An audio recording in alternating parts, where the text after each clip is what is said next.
And a very good afternoon to you, and you're welcome here to the Camogie Association's live coverage of the AIB All-Ireland Senior Club Camogie Championship semi-final. My name is Killian Whelan, and alongside Brian Brophy here and Connor on camera duty, we're bringing you this action from sun-bedecked Dunamore, Ashburn, celebrating 25 years in existence this year. They're trying to promote a car draw down here below us and everything like that, but we are here trying to promote the players that are on the field of play. And well, one of recent history, another has a long history, but unfortunately have never made it to an All-Ireland final, and they're 60 minutes potentially away from that. And that, of course, is St Finbarr's, but no strangers to have been in Croke Park, and no strangers to big days, no strangers to All-Ireland semi-finals are Loughgiel Shamrocks, of course. 8 Ulster titles, including 4 in a row, 28 Antrim titles, and of course 1 senior final appearance 3 years ago in Croke Park. St Finbarr's come on the back of their second Cork title in 18 years in the last couple of weeks. 1 Munster title, of course, which was also achieved in fine fashion against De La Salle, and never have been in the All-Ireland final. And Brian Brophy, you know, when you look at the quality of player that St Finbarr's has, that is a very surprising stat, isn't it? It is indeed, yeah. 3 starting Cork seniors on their team here today. But I suppose the competition down there is fierce. Though Cork teams haven't been really figuring in our All-Ireland finals for quite a few years now. Yeah, that is, as I said, one of those strange stats, all right, but we will talk about both teams in a minute. We'll give you the teams because there's no change on Loughgiel. 1, as was expected, as was shown in the Munster final, of course, as well, with Aisling Egan coming in for St Finbarr. So Loughgiel Shamrocks come in with Emma McAllister, the very experienced netminder, in goal for them. Another experienced cornerback is Charlene Campbell, of course. She's married to Johnny, who's the manager of this Loughgiel team. Megan McGarry, then tough competitor on the edge of the square, making that position her own, and outside her on the left corner is Katie Lynn. Of course, sister Annie is also part of the setup. A cousin of the Lynns is Lucia McNaughton, and of course Lucia, who was sent off in that Ulster final, is of course eligible to play in this. Of course, she sister of the Antrim hurler James, who was hurler of the year this year. Very experienced Emma McFadden at centre back, and Claire McKillop, who's a cousin of Katie, of course, is on the starting team today. Of course, she is sisters also on the panel. She will be on the left wing. At centre field, Amy Boyle, then the captain of Antrim this year, the captain of this Loughgiel Shamrocks team. She will line out alongside Anna Connolly, who joins, of course, her aunt Emma McAllister on this starting team today. Katie McKillop, then Roisin McCormick needs very little introduction, 110 of course in her last game, and she will be alongside Ciara Laverty, who is joined by her sister on the same wing in the corner. Maria, of course, will be wearing number 15, and you also add into the mix there the likes of Katrin Dobbin, the All-Ireland champion Irish dancer, and Annie Lynn, of course, as well, who are a very experienced crew. 12 of the starting team went, of course, to the famed CPC in Ballycastle, and 7, of course, played for Antrim this year. That experience, Brian, counts for a hell of a lot, doesn't it? It does, yeah. They're a very, very experienced team. Obviously, you know, they've been to Croke Park. They're used to semi-finals. A lot of them playing with Antrim, of course. So a very experienced team. Very experienced they are. As we turn to St Finbarr's then, who begin with their goalkeeper Ciara Hurley, will be, I suppose, between the posts. Their captain is Stephanie Punch. She will be in the right corner back position. Sophia Daly at full back, and then one of the famed Cahillans. 4 in the setup, of course, 3 to start. Grania wears number 4. Aoife O'Neill then, of All-Ireland winner with Cork in 23 and 24, she will wear 5. Alongside her, the well-famed and well-thought of Maeve Cahalane will wear 6, and Ciara Golden as well will wear 7. But we expect to see Ciara in the middle of the field because Aisling Egan has come into the team wearing number 17. She's in place of Emma Holden. Aisling Shannon also may move between the midfield and the half-forward line. Saoirse McCartan, former Down player, of course, her dad Craig won an All-Ireland with the Down footballers over the years. A long time now ensconced in Cork and with St Finbarr's, coming in with good form. All-Ireland winner in 23 and 24 with 6 points in the last game.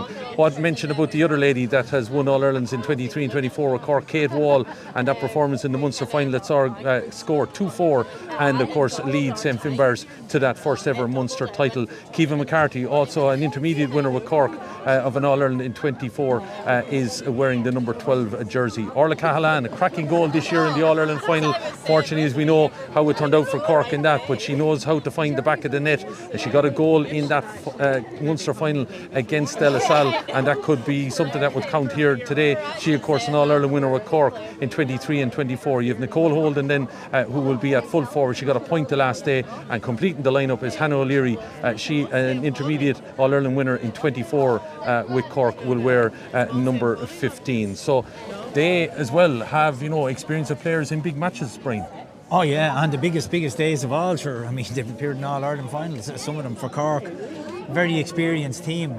Very hard game to call, Killian. I've been thinking about this on the drive down, and I just think this is anybody's. I think it's a real 50-50. Yeah, this game could be quite tight, as some people might feel. But the one thing that's counted against St Finbarr is that maybe Loughgiel could profit from is they have started very slow. Looking at all the match reports, county semi-final, county final, Munster semi-final, that went to a double extra time, Munster final, but they got here in the end, Brian. But sometimes when you kind of go down that route, it's going to come back to haunt you at some point. Well, on these cold winter days, you should be warmed up and ready to go. So there's no... I can't explain that. You'd have to ask the Finbarr's management why that is. But looking at the Finbarr's management, a very experienced management. A number of them, Brian O'Sullivan, Anthony O'Neill, they've all been part of the Cork senior inter-county setup. You throw in someone as well like Cleona Sargent, who is a Irish cap, 211 caps in hockey. Gemma O'Connor's in there as well. Those kind of people making shouts in your dressing room. Oh, absolutely. I mean, you've Gemma O'Connor in your dressing room. You know what I mean? Been there, done that, has the T-shirt. Yeah, look. There she is. Speaking of Gemma, she's out in the middle of the field now where Connor can pick her up. Across she's in front of us there, yeah. We see her there, in behind the referees there at the minute. Gemma knows all about being in big games and deciding matters, of course, for Cork, and was still throwing on the jersey there only a couple of weeks ago as well. So a lady that will be on the side, and looks like she's heading for the stand side here at Donaghmore Ashburn. As match officials get ready, we'll have our own Naveen in a minute. Referee today is the well-appointed Liz Dempsey, of course, of Kilkenny. She's been helped out today by Ray Kelly of Kildare. Joe Mullins is on the line as well, and Brian Carney is the fourth official. So an experienced crew keeping an eye on this game. Both teams still in their huddles, nearly not anxious to concede ground and break away too early here, keeping the huddle as long as possible, Brian. Yeah, keep the warmth. Can we all please be upstanding for the national anthem, who's going to be sung today by Grace Hanley from the Donaghmore Ashburn Club.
Well sung a version of our own Naveen here at Donaghmore Ashburn. Just make mention, I suppose, with the Finbarr's crew that are joining us, of course, in 2026. St Finbarr's are celebrating 150 years in existence. They've launched their book and all their activities for next year in the last week or thereabouts. Of course, they'll be talking about everything they achieved over those years, including, of course, the titles with the men's hurlers last year, the men football in a Munster final, and here are the Camogues on the cusp of an All-Ireland final. But standing in their way are the famed Loughgiel Shamrocks, and we are seconds away. Bang on 2 o'clock, Liz Dempsey throws the ball in and the game is on, and straight away it's a clash between the two number 11s in the middle of the field. It looks like Loughgiel might just have it. Roisin McCormick trying to get their hands on it, pointing towards our right hand side, away from the town end as Roisin loses it from her grasp. I'd say the hand's a little bit cold, just trying to get to grips with that, and it's Finbarr's that look to break out from the back. Intelligent ball down along the wing here, looking to be picked up by Kiva McCarthy, knocking it now in towards her full forward where Saoirse McCartan is on the attack, on the football arc now as it's called, I suppose. 45 metres out, pops it back into the middle. Probably should have went over her shoulder, goes into a little bit of traffic, but it's looks like it's worked out. McCartan is going for the return, taken on by Hannah O'Leary. Hannah shortens the grip, gives it now McCartan. Lovely control. We're off at it, beaten angle. It's right behind it here, up and over the bar. Saoirse McCartan heavily involved there, Brian. Good score from her. Yeah, great score by Saoirse off our left. I've just noticed Killian, both teams playing with the +1. Kind of early doors, but great score from Saoirse McCartan. One look at the post. Off our left, over the bar. 57 seconds credited on that score, and Saoirse McCartan has said making the most of it. The puck out then to come from the experienced Emma McAllister over to that far side of the field. Ball is batted back by the number 2 Stephanie Punch, the captain for the St Finbarr's club, with racing down the far side are Loughgiel Shamrocks, looking to offload this pass, and it's an opportunity maybe to charge inside with McFadden giving the ball back out. It looks like it's popped in. It's dropped short, right into the hands. And it's a dangerous territory in there. That ball was knocked in by Marie Laverty. Of course, Marie was part of the CPC Ballycastle team that made it to an Ulster School semi-final during the week. As Roisin McCormack gets on to that very, very quickly. Has a shot, has it curled around enough? No, just very tight to that upright.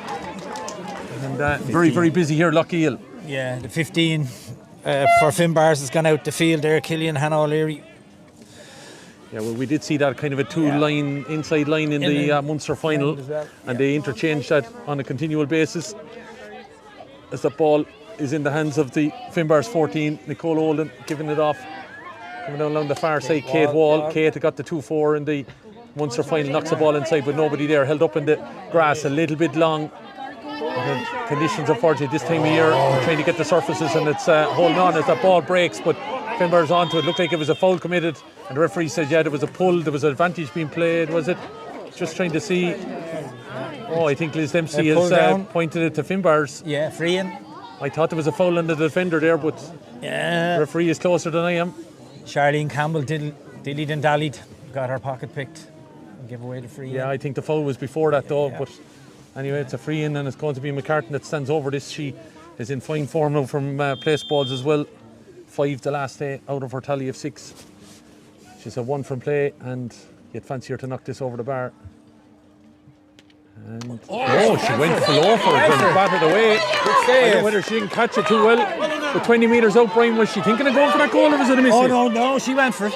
Oh, I think absolutely she went for it. Ball breaks here now. There's a bit of a charge on, safe for Daly, but it's cleared there by Amy Boyle, the captain, trying to get it forward towards Marie Laverty, but it's been returned by St Finbarr. Saoirse McCartan got a bit of a nudge in the back there from McGarry, but the ball is worked out for Loughgiel, and it's Lucia McNaughton finding Ciara Laverty.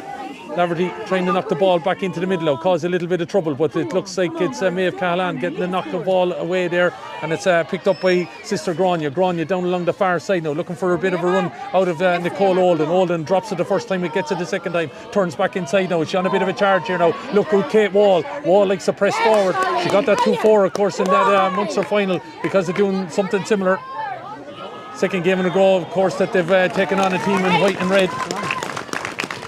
And you're spotting some change there, Brian, are you? No, I was wondering at the start, Killian, whether Maeve Cahalane or Roisin McCormack, they're named at 6 and 11, they're side by side. Side by side, yeah. That's, Roisin's more to the right half forward, but Maeve seems to be doing a man-marking job by the looks of things. By the looks of things, all right. She's tested the jersey already as the ball is over on the far side where Ciara Golden is looking to get it, but she's lost it, and it's Loughgiel batted away though from Loughgiel getting in position, and it's Cahalane knocking it down the wing. It's Grania. We'll have to clarify. There's 4 on the panel, 3 starting. The ball over on the far side. I'm sure there's plenty of the Cahalanes here and probably tuned into us as well. You're live on the Camogie Association YouTube channel. Thanks to AIB, it's the All-Ireland Club Senior Championship semi-final. The other one at half-time was 1-4 Athenry, 6 points to Dixborough. We'll keep an eye on that game to see how it progresses as well, to know who will be playing in Crow Park on Sunday, December the 14th at 4:15. Those tickets will be available from tomorrow.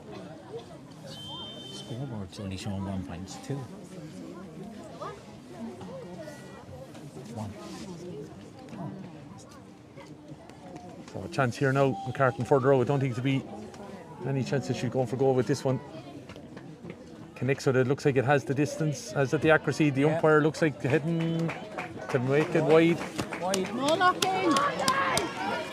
So a wide apiece. Saoirse McCartan with 3 shots a goal and has only got 1 point. As the puck out about to come from Emma McAllister. She was thinking of going to the right side here, but she went to the left and gives it to Katie Lynn. Katie up into the middle. Roisin McCormack trying to come on and get her hand on it, but knocked away. I think trying to get a break on it there. Anna Conley, Emmy Boyle in around that middle as well. Look at the charge out. Eventually, Ciara Laverty was coming on with the referee. Rightly called there. I think that was a clear throw. And McCartan is out around the halfway line now to have a shot at this. Maybe she'll be looking for a run out of her inside line here. There's a lot of movement in the Finbarr's forward line. McCartan has gone out now and Wigan Bar's or Hannah O'Leary's gone in. They're moving around. Plenty of movement as she gets good connection, but it's gone out to the right and wide. That's 2 wides on the bounce. Come on, Lockie, make use of it. That was well wide, Killian. That was nowhere near the target. Wides on 6 and 7, a point after 57 seconds, and a goal-bound shot blocked after 3 minutes. So that's the story of the game so far for St Finbarr. They've all come through Saoirse McCartan. Good morning, Charlie. 1 shot at post for Loughgiel that went out to the right and wide from Roisin McCormack. Ray Kelly, the match official on this side, gesticulates that it's a Finbarr ball, and it's going to be taken here by Kiva McCarthy, All-Ireland intermediate winner with Cork in 2024. Gets this ball into the middle. It's a lovely take there by Cahalane. Look at the spin inside. She's dangerous when she gets in here. The ball is in the back of the net. There was no question. Orla Cahalane, once she was in there 20 metres out with only the goalkeeper to beat, she was going for it. No, and the sideline Killian took out the spare player. It left 2 and 2 inside. Straight in. Caha turned and on she went. Bang. Yeah, sideline cut was a good one, and the covering player wasn't there. Yeah. Taken out by the sideline. So Finbarrs have dominated, there's no question about it. Could have more than just 1-1 on the board. It should probably, Brian, you could say, could be up to 1-5 at this stage. They could be. I mean, she could have tapped the ball over the bar, I thought earlier. She went for the goal. And then 2 frees, at least one of them. So yes, yeah, there should be a little bit further on. You'd say 1-3 anyway, Killian. Yeah, after 8 minutes. Fair. After 8 minutes here now, Loughgiel going to have to get the grips with it. Finbarrs have definitely, they're not in a slumber that they have been in previous matches anyway. They've come out with good intentions. No, they must have had the heater on the way up from Cork, Killian, because they're fairly hot at the start of this match. Absolutely, as Maeve Cahalane tries to knock that ball over. Roisin McCormack has opportunity maybe to knock it inside, and it's a chance for Katrin Dobbin, and we know if she gets in she can score. Looked like a blatant knock in the back there as she was trying to go down in that ball by Aoife O'Neill, and Aoife O'Neill wouldn't be simple either. She's won All-Irelands with Cork, but Katrin was just trying to get away, stooping down to pick that ball up, and it should be the first score. Let's not put the hex on it, but Roisin McCormack standing over is free. Yeah. They've only had a wide so far from Roisin. I mean, they haven't been up the pitch since the game has started. They need this to settle them down. And just keep the fans happy in front of us. We're well ensconced in the Loughgiel Shamrocks crew here. We'll just get them to keep quiet now as much as possible. As this ball from Roisin flights in and over the bar. And Roisin McCormack, great to see Roisin back in full fettle after, I suppose, a couple of years of battling injury. Back in fine form, ball breaks, and it's Marie Lafferty. She has Lucia McNaughton outside her if she wants, but she elects to go in when maybe she went left when she should have gone right, but she might be on the break and she's still going. She's been able to pillar her way through and gets the ball over the bar. 2 on the bounce, and all of a sudden it changes things. Yeah, the alarm clock's gone off in Loughgiel. They're awake now, that's 2 in a row. We have a game on. And Marie Lafferty made that all of her own. She tried to give it away a couple of times and it all fell back to her and she put it over the bar. Ball on the far side now. We're trying to scoop in and get there. There's McFadden over on the far side, and eventually the ball is cleared down along the wing. Aisling Egan trying to get there, had to scoop it back to try and get it. She's done enough, has she, to find her support player, and Finbarrs have done enough to come back in field. Dangerous thing to be doing, coming back across the danger. Ball is knocked down, trying to get there and win it is Ciara Golden. Barr's driving on here now. And it's a still strong run by Golden, dropping it in, but it looks like it's going to be keepers to deal with. And Emma McAllister had loads of time to think about that, but she's been chased down by Orla Cahalan, but it's a decent ball out here, but very little help from the team McNaughton. McNaughton being urged to go up the line, and she does, but there's nobody there. And it's a ball going to be cut out by Sophia Daly. Ball is knocked into the middle where Loughgiel have it, and the turnout, Charlene Campbell doing very, very well, of course. Her husband is manager. Second time of asking, Daly gets this ball ahead of Roisin McConnell. Looks like she may have overstepped it, and the ball is still going on. Cahalan looked like was spun around. Might have been a free advantage to the Bars as it's Saoirse McCartan taking it into good control, shortens the grip and pops the ball inside. Here goes Cahalan again. Orla has one look, pops it up and over the bar. 1-1 in the space of a couple of minutes. You can't give her that space. No, McCartan's gone out, O'Leary's gone out, but the constant inside is Orla Cahalan, and they're looking to get in front of her. For me, Loughgiel have got to put their best defender in on her. You know, man marker. Yeah. Orla Cahalan. Here again, they've only two. They're moving all the time, but she's a constant stays in. Yeah, McCartan and Orla Cahalan are the ones inside at the minute with 3 Loughgiel defenders. But they're going to have to get tighter on Orla Cahalan as this ball might break. Katie McKillop now 1-2, of course, in her last game. Playing that ball inside. Falls on the ground. Loads of action. Katrin Dobbin now trying to dig it out. Gets a shout outside the cone. Laverty again. Laverty got the last score for Loughgiel. Having the strike, but there's 3-4 around her. And referee says there was a swipe across Columbia free in. And Roisin McCormack should have this free right in front of the country end goals here at Dunamore Ashburn. Every time we come up here at Dunamore Ashburn, there seems to be more and more houses. One of the satellite towns of course, the great metropolis that is the capital city. But Dunamore Ashburn, credit to them. This facility always available for ladies Gaelic games. As this ball goes in and over the bar from Roisin McCormack. And again, it's probably something they need to get back, keep in touch in the game. Yeah, here, it's keeping them in touch. I mean, to be fair, Finbarrs have been in top really from the start, but I mean, the scoreboard's only 2 points between them. It is on the Camogie YouTube channel. You are with the AIB All-Ireland Senior Club Camogie Championship semi-final, and it is Loughgiel, the famed Loughgiel of many years in the last while anyway, of competing at Ulster All-Ireland level, up against St Finbarrs, who are a famed club but have never made it to an All-Ireland Camogie senior final.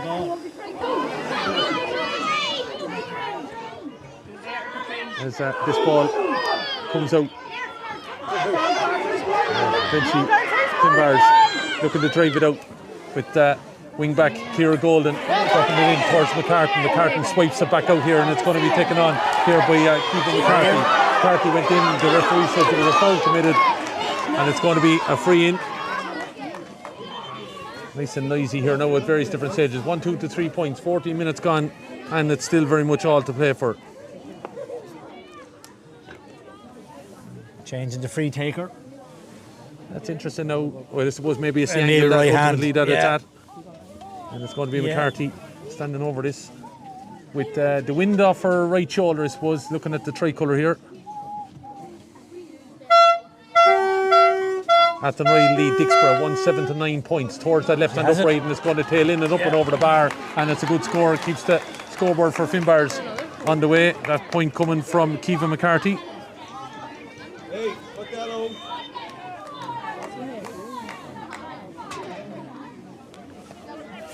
So puck out over here to this side.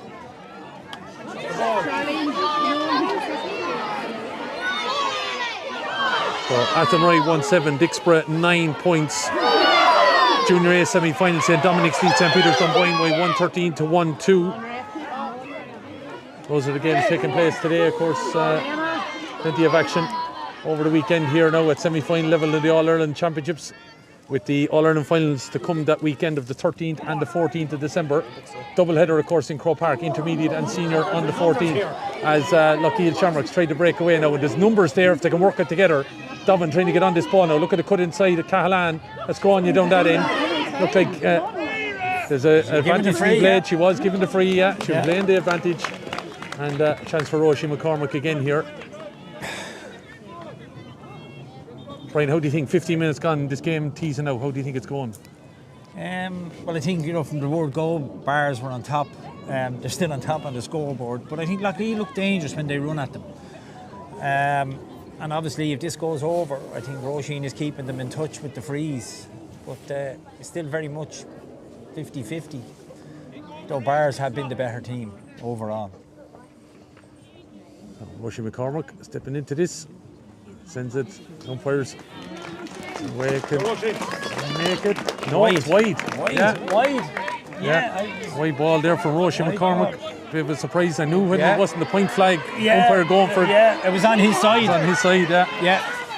So, ball comes forward here towards McCartney. You can't be missing opportunities, I don't think, like that. No.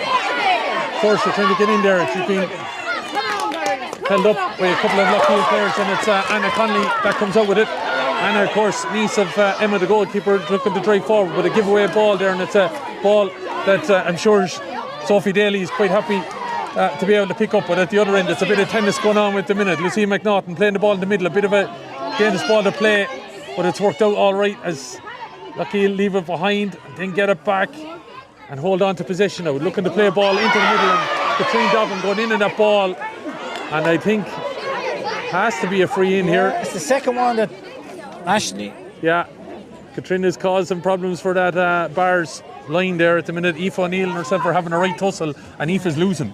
She's losing, but she didn't need to foul. The ball's up in the air. I mean, that's twice now she's fouled, in my opinion. No need to foul. Well, you're given the opportunity now after Shamrocks missing the free to get a chance back here now again. Yeah. Narrow the gap, 1-3-3, 17 gone. And Roisin McCormick.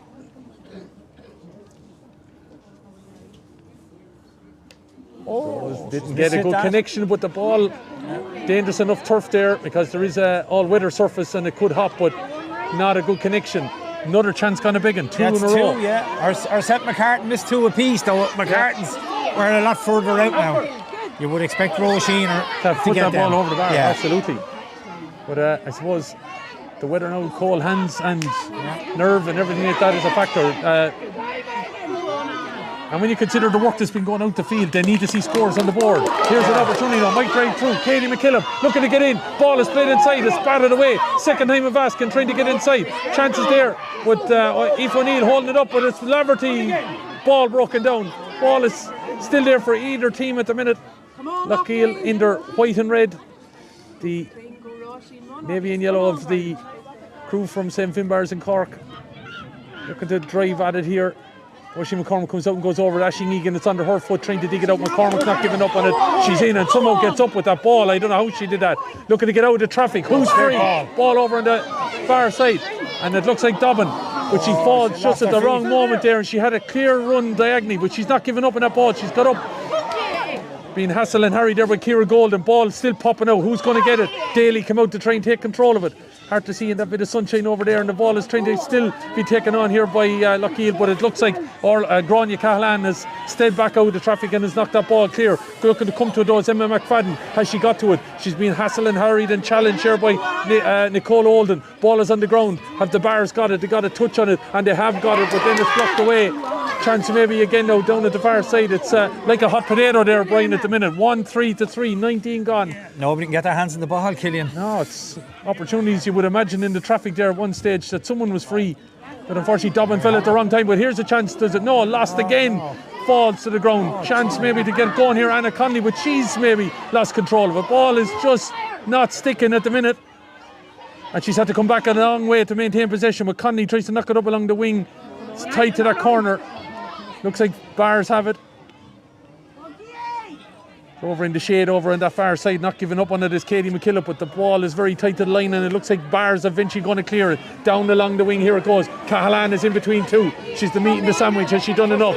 No, she wasn't able to get to that ball, and it's going to be Megan McGarry maybe that goes down it. Eventually had to be helped up by one of her mates there in defence, and charging out with it now is Charlene Campbell. Charlene though doesn't find a club mate, but now she does. Roisin McCormick is looking for this ball if she can get the hand pass, but instead the pass goes instead to an opportunity here for Emma McFadden. Ball is going forward. Still an opportunity inside is Dobbin. Dobbin gets to get a touch on it. Out for a 45 it goes, and you'd have to credit Ciara Hurley keeping her eye on that. Yeah, she kept her eye on the ball and she came off her line.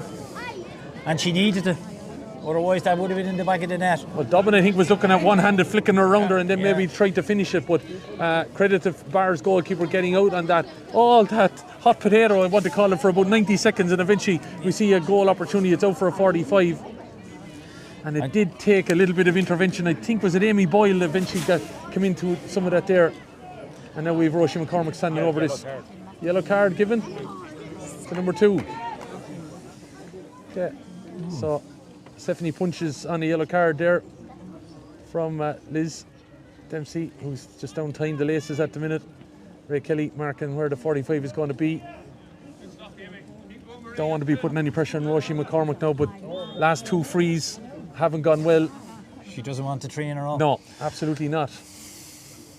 And considering that Loughgiel have come back into this game, this would be big, I think, psychological for herself to knock this over the bar, and she has done that. Roisin McCormick. Loughgiel look dangerous when they run at Finbarr's. Yeah. I think it's the way to go for them. When they carry, they just have to execute the final pass. They've actually got on top now, say, the last 5 minutes or so, where there have been bars at the start. Loughgiel have had most of the pressure. Yeah, seem to have got the grips around the half-back line here as ball breaks forward. Let's see how long that lasts, though. McCarthy looking to offload this pass, and she does this to McCartan looking to get, lovely dummy inside, McCartan! Oh, what a goal. And there you are, it's all wiped out in a matter of seconds, but the swing of the hip there, Brian, she just jinked the shoulder and sold the dummy to all number of players there and finished it calmly to the back of the net. Yeah, absolutely great goal. Show and go and finished.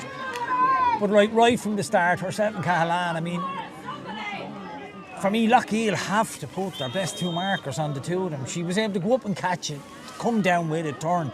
It's a bit too easy, but it was brilliant. It was class to finish. Class finish, yeah. Saoirse McCartan probably come back into some of the form we saw from her 2 years ago. As that ball goes out over the line over on that far side, Joe Mullins, the match official over there. You can see that breeze on the flag maybe picking up a suit in the Bars, so the Bars probably feel they do need that 5-point lead going in at half time. Of course, remember Loughgiel, the last time they were here in this venue, they lost the semi-final to Dixborough, subsequently went on and won the All-Ireland. Here they go, running. Boyle looking to get on. Now here we have an opportunity. It's a 3-2 situation. She's still going. Ball is flicked across. Maybe should have went herself. Ball is still there to be won. It looks like it's dug out. Roisin McCormick with the green helmet looking to dig in, turning back on her left. Going to have the strike, dropping it in and dropping it over the bar. No, the hands went up. And it's gone. That goal chance should have been taken maybe by Amy herself, should it? That was it. Yeah, I think she should have taken it on herself. I mean, she passed the ball with her head down. The final pass from Loughgiel is just not going to hand. They're cutting through, but the final ball is killing them.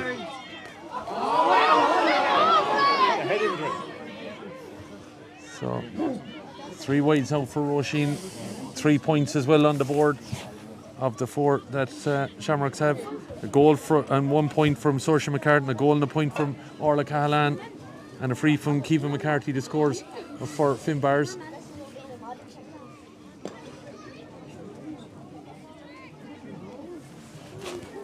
Free over on that far side. I think it's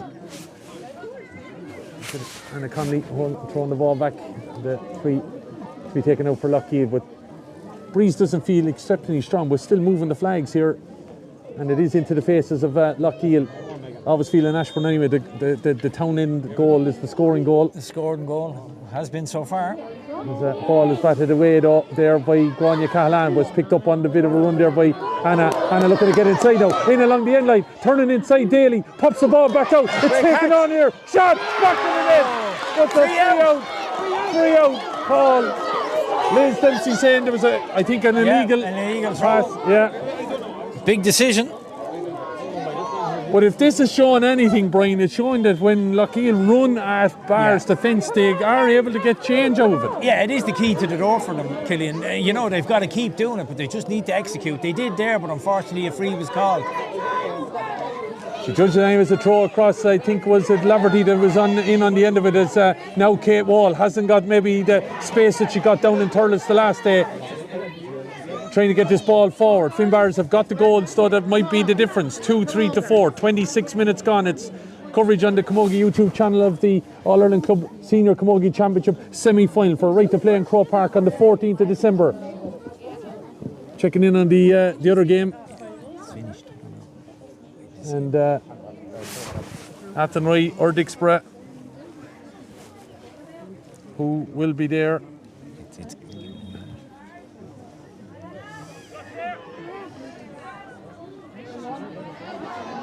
Haven't got full confirmation of it, but Athenry were leading in the closing stages by 2 points. So have the Galway champions made it to Croke Park. And coming out with that opportunity here, we'll worry about what's on the field. And Brian will confirm the score as soon as we have it from Kinnegad. 2-3-4 points here. 27 minutes of the game. Look at the charge forward now. Our Loughgiel's Lucia McNaughton dropping the ball diagonally across, and it's taken in there. Opportunity, looked like a pull at the shorts, and the ball glided in. It's gone to the right and wide. It's a bad wide, Killian. Yeah, it's a great catch, but it's a bad finish. Loughgiel really are squandering a few chances now. Well, it's going to affect you, imagine, psychology going in at half time. The only thing is they will have the conditions on their back in the second half. 2-3-4 remains.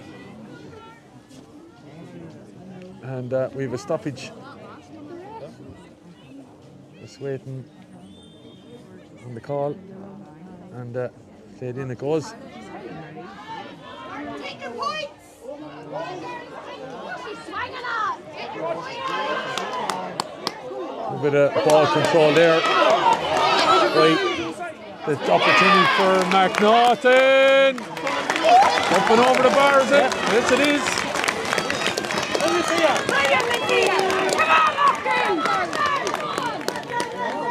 And I see McNaughton basically saying to the forwards, well, if you're not going to show one over, I will. Looks like 1-9-10 then the confirmed score. So Athenry heading for Croke Park, Brian. Yeah, I would have fancied Dixborough, I have to be honest. Killian, I would have thought they would have done it, but fair play. Well done, Athenry. Here comes Nicole Olden looking to drop this ball in now in the house towards Cahalan, but the ball is taken away in a combination of Katie Lynn and Emma McAllister. Lynn drops the ball, driving onto it now is Kiva McCarthy looking to play back, but the ball is being turned over by Loughgiel, playing it out the wing here between Katie Lynn and Claire McKillop. Ball is on the deck, 2-3-5, 28 minutes gone. And eventually the ball is cleared. Who's going to make the race and to win it there? McCormick looking to come out and try and help out her defence, but the ball is being returned by Finbarr. Trying to get onto it here. Olden now again, losing the ball first time, second time, trying to still get it. Looked at control. McCormick's on her like a flash. 3-4 Loughgiel players in there. Maeve Cahalan looking to slalom her way through. Back it goes towards her club and county mate, Saoirse McCartan. McCartan go for distance now. Dropping this ball in though. Who's in around the house? Ball's got to be careful. And it's well taken by Emma McAllister. Killed on the hurl. Straight into the hand. Out it goes to the far side now. Loughgiel got to be careful. A minute to go before the break. In a kind of a good psychological position now. Ball is driven in from that side and dropping short. Looking to be driving out here now. McNaughton playing it to the wing, looking for Roisin McCormick. Maeve Cahalan alongside her. Roisin one-handed, gets it down the grip, gets it into the paw, covered by the glove. Ball down along the wing, looking for Katrin Dobbin. She's been well marshalled all the way by Aoife O'Neill. O'Neill is all over, but Dobbin wins it, loses it. All trying to get there. Daly's in there as well. O'Neill is in there. Dobbin is struggling to get control of it. Referee, linesperson, happy for the play to continue. Eventually, Liz Dempsey says there was a foul committed there. Allowing the play to continue. Katrin Dobbin tried to win the ball, but Liz has called a halt to it. Is she going to throw the ball in? Here she is, between Dobbin and Aoife O'Neill.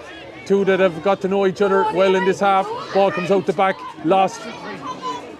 Looked like there might have been a foul on that ball by the player, but the referee linesman happy to let the play continue as Aisling Egan tries to get in there, win that ball, but trying to snaffle it away from her is Katrin Dobbin. It's a bit of a scrum right there in front of Ray Kelly and Liz Dempsey as we end this half. Now we're just into that additional time. We don't know what extra will be played, but it's McCormick getting away. McCormick is the player inside her. Roisin McCormick goes for the shot, blocked away. Maeve Cahalan somehow got back there to be able to snap at that chance. Chance gone a begging, and it looks like a free out. Brian, if she had looked up, Katie McKillop was just in on the left-hand side, the edge of the square all on her own. Yeah, she should have gave it, and then brilliant defending from Maeve Cahalan.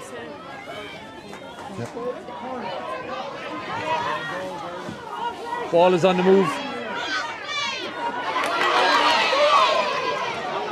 With Kate Wall. Look at the spin inside and then overplaying of the ball.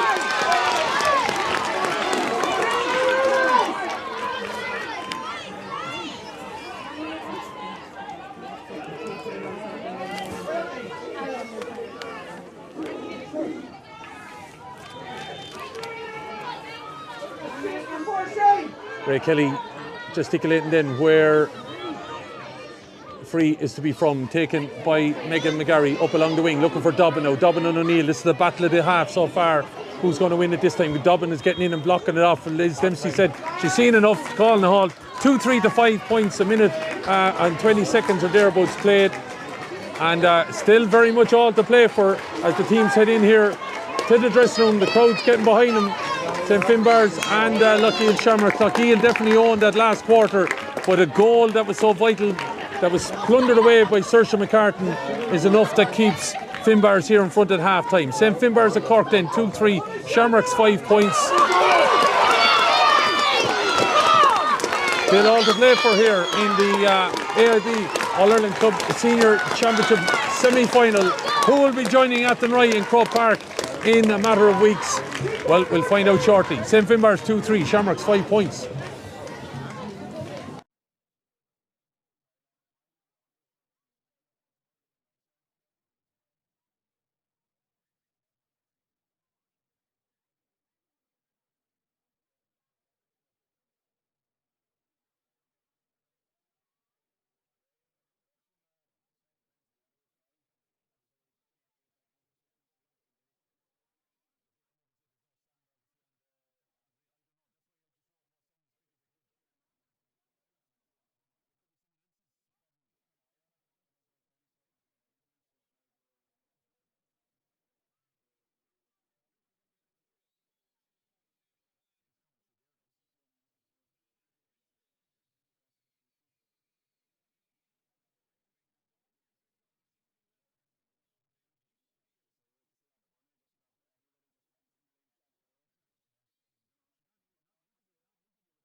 Right, and you're welcome back here to Dunamore Ashburn. St Finbarr is back out on the field with the official waiting on Loughgiel Shamrocks. And just to let you know, of course, that it's Athenry who are in Crow Park on Sunday, December the 14th. Who will be with them? Well, we'll learn all in about the next 35 minutes or thereabouts. Athenry defeated Dixborough by 1-9 to 10 points.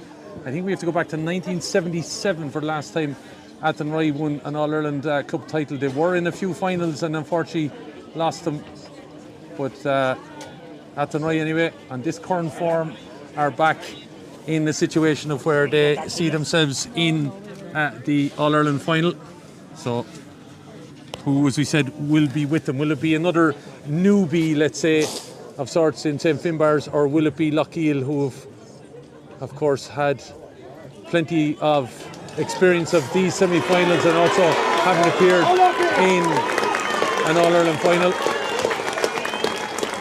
We'll find out, as we said, in the next while.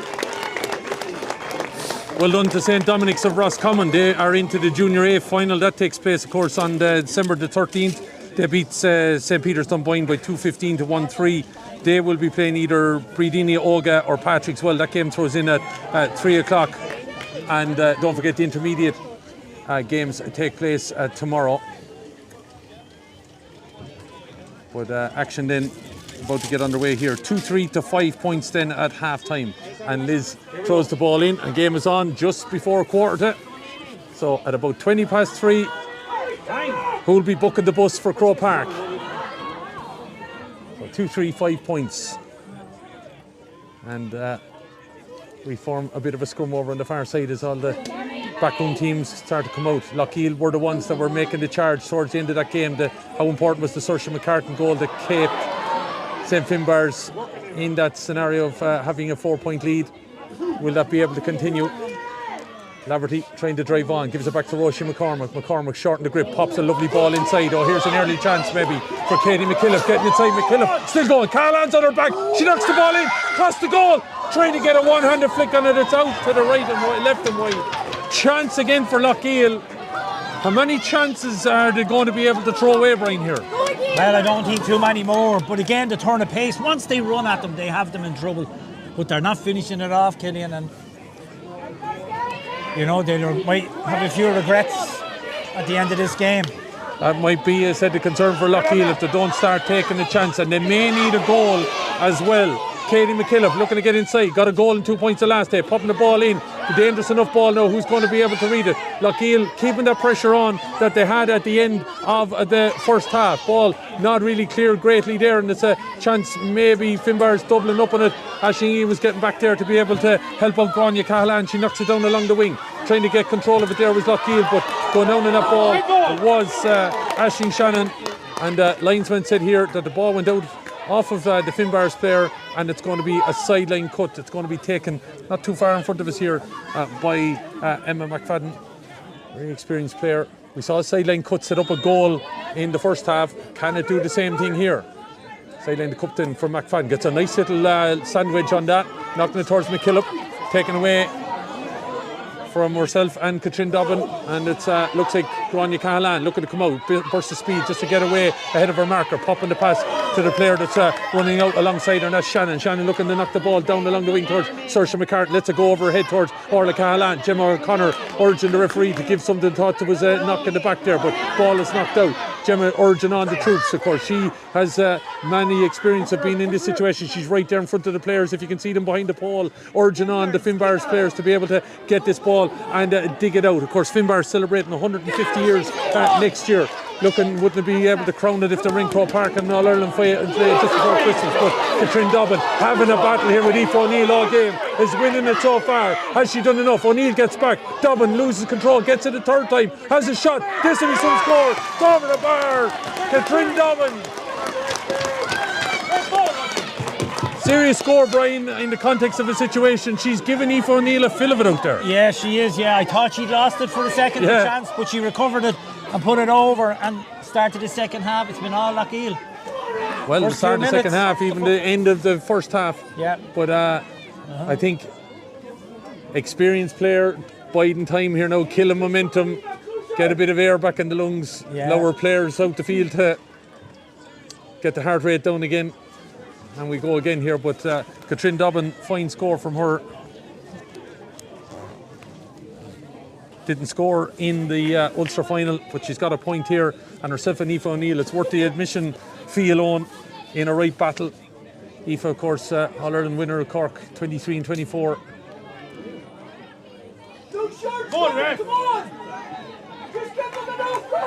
2-3 to 6 points, 6 scores to 5. The other game finished up 10 scores apiece, but it was the goal Athenry got that ultimately got them over the line. Will goals win matches? They normally do. And at the minute, Finbarrs are the ones in the advantage with 2 of them. But here come Loughgiel again.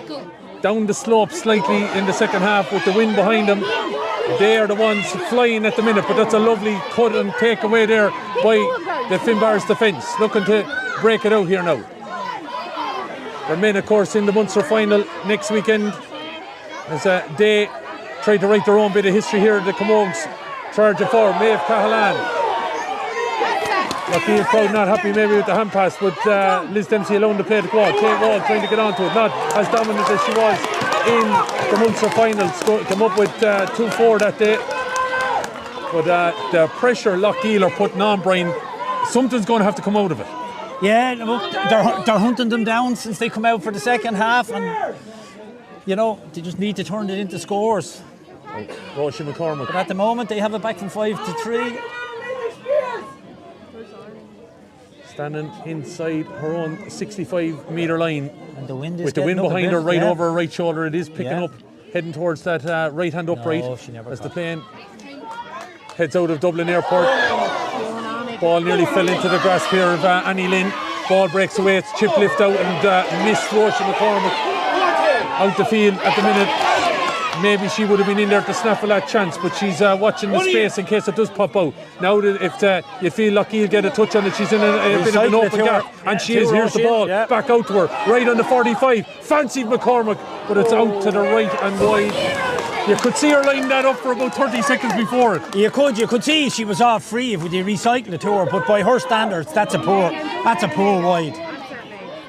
Somebody of her calibre, that's a poor wide. She hasn't scored since the 22nd minute and has 3 wides along with 3 scores. That's kind of the day it's been for Roisin here a little bit, but they still find themselves 1 score behind, 2-3 to 6 points. It's the Camogie Association coverage of the AIB Senior Club Championship semi-final. Athenry already in the final on December the 14th. Who will be there with them? And the chance maybe Katie McKillop could get the ball inside, but the blue and yellow jerseys are still there, but there's chance still. McKillop knocking the ball in. Keeper didn't take a chance and knocked it out. Ciara Hurley for a 45. She couldn't take the chance. She was just kind of looked like wrong-footed, Brian, there. Yeah, she did. I mean, she had to do what she had to do. But again, there was a real chance inside for Loughgiel. If could have got the ball away. Players standing on their own in front of the goal. They have the momentum, Killian. I really think Loughgiel have the bit between their teeth here, and Finbarrs just can't get out. Yeah, Finbarrs for me are taking on a bit of water here at the minute. Yeah. Gemma O'Connor in on the field, giving a few instructions. As Roisin McCormick has the strike and puts it over the bar. She's got 2 45s, they've been her last 2 scores. And she puts that ball over. 2-3 to 7. Momentum definitely with Loughgiel now. Crowd getting behind him here as they try to urge them to keep the pressure on as there's a change coming for Finbarrs. And I think they've taken off Sophia Daly. Sophia Daly is gone there. Just waiting to see what number has come in as a short puck out going here now as the crowd urging on. A bit of a miss hit, but it might work out still. Down along the line it goes. It's number 19 that's in for Finbarr. Liz O'Donovan, she's just come onto the field of play in place of Sophia Daly. They've obviously recognised that they have a bit of a problem in defence. Yeah, she's only 18 years of age. Very good young player. Getting her body in there, trying to protect it at the minute. Liz is going to call a halt, and right down below us here, we could nearly throw the ball in. We're so close to the brain. As Liz gets ready to throw the ball in. Who's going to jump in there? Anna Conley, is it? No, it's one of a couple of players in front of her jump in even further. It's Hannah O'Leary, pulls it quickly.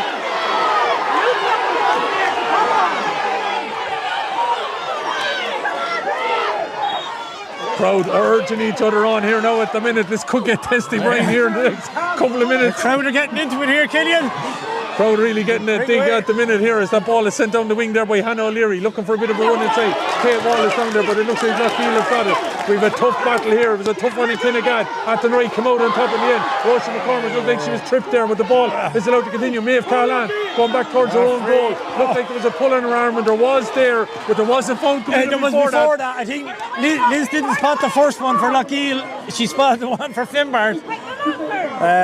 Really should have been the other way originally.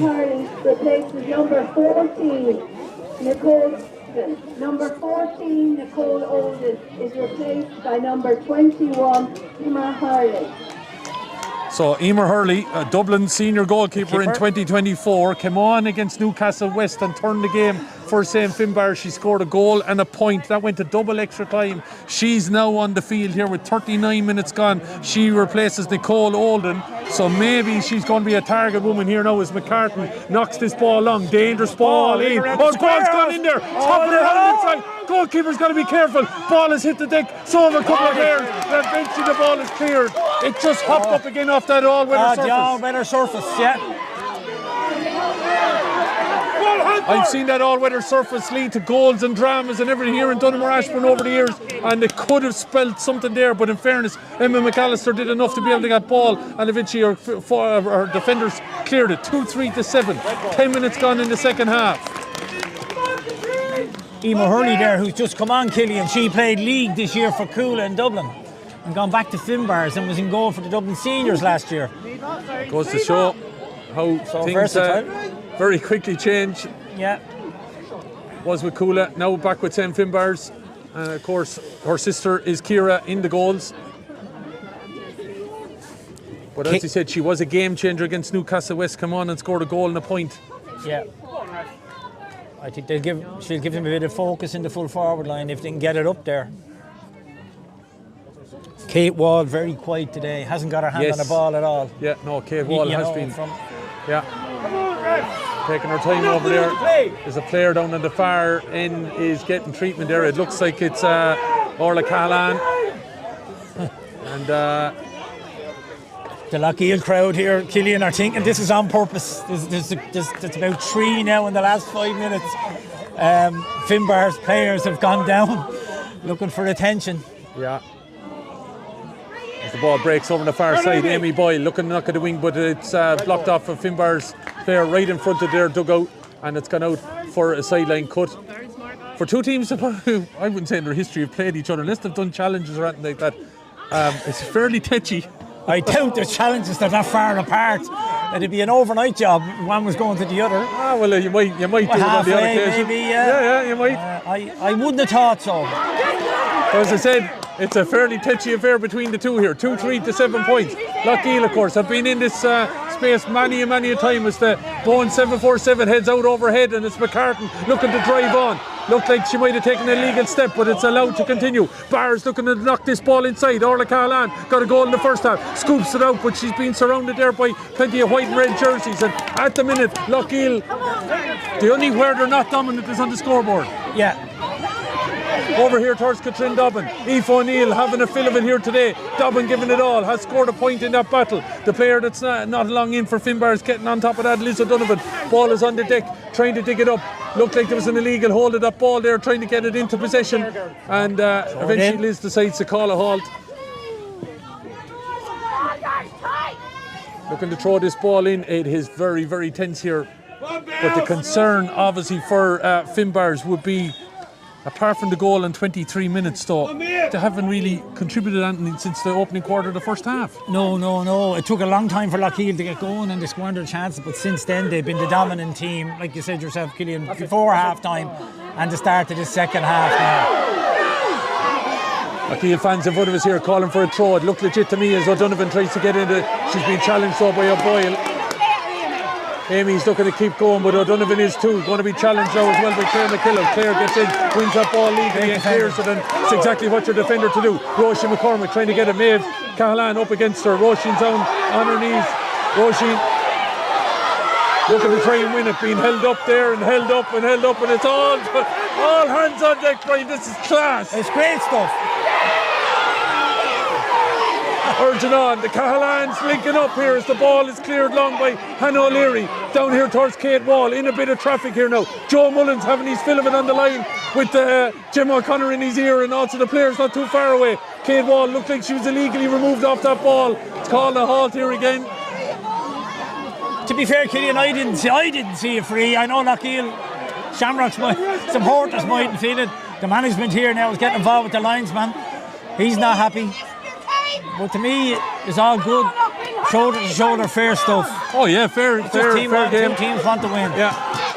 But I think the Mayor Furness have got to be careful. They can't be getting it that close involved. No, he was jumping up like a kangaroo there on the sideline. Yeah, match officials have to do their job. Yeah, you can't be interfering with the linesman. No, absolutely not. And there's a change here now. Number 12 coming off is Ciara Laverty. And a change has come in. Is it 22? Is it Mary McKillen? I'll confirm that now with just in 1 second. Saoirse McCartan, they've just spotted a chain, so that's been removed by Jim O'Connor there. And Roisin and Saoirse getting to know one another. Two, I'm sure, that have socialised together. Yeah, Roisin McCormack and Saoirse McCartan, they're getting to know each other. So is Maeve Cahalane. Roisin, of course, and Saoirse McCarthy, the Cork player, would know each other very, very well. Good buddies in college, and I'm sure socialised with these crew. For me, Killian, it's what's improved Camogie is the physicality. Oh, absolutely. Let them at it. You let them at it. There's nothing wrong. There's nothing malicious in anything. It's number 21 actually that's in. It's Kirsty McKendry. Yeah. Ball played over the far side now. Got to be careful here if you're a Bars player. 2-3-7. 15 minutes to go. Still fighting it out for the right to be in Croke Park on December the 14th. Atmosphere here is worth it at the minute. As Loughgiel turn it over. The place will erupt if Loughgiel get ahead, Brian. Ball, referee was in the way as McKendry has a shot. Dropping it in, referee's going to call it back, I'd throw say. Ball. I'd say she'd throw it in. It will be a throw ball, I'd say. Yeah.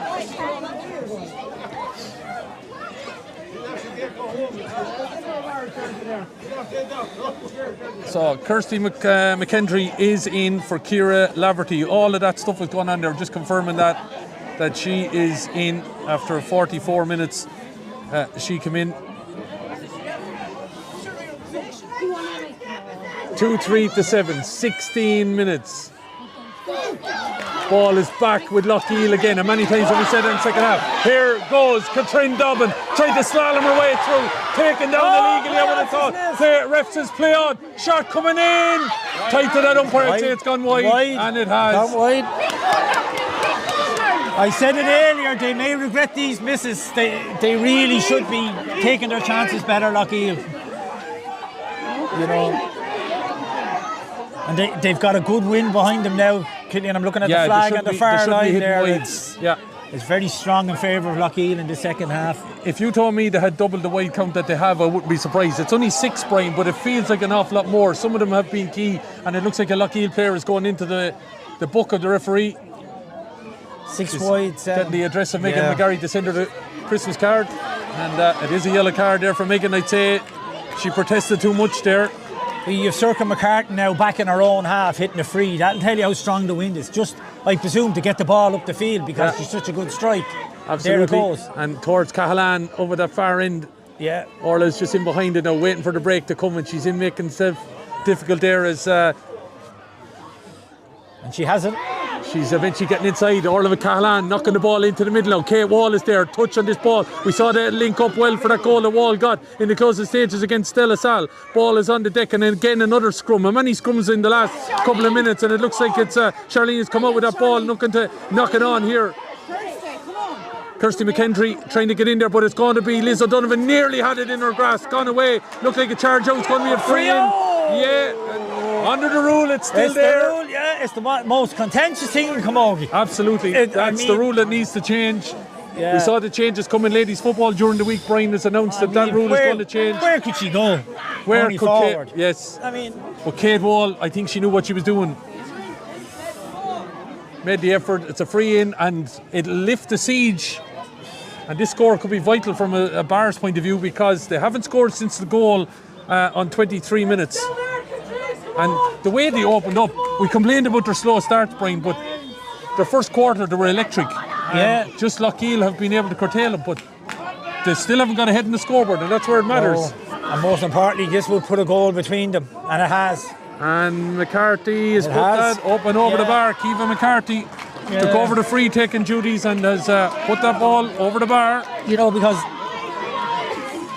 they've had the chances to get 3 points, but can you see Loughgiel getting points without a goal? I think they might need the goal now. With 3 points. Athenry await the victors of this in the final on December the 14th in Croke Park. 4:15 to throw in.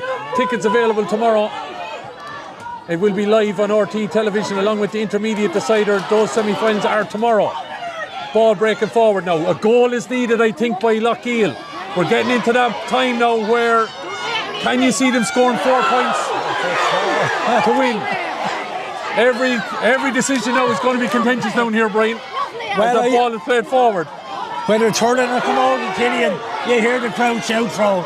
Annie Lynn has a shot, dropping it in, and the umpire is going for the flag. Get Annie Lynn!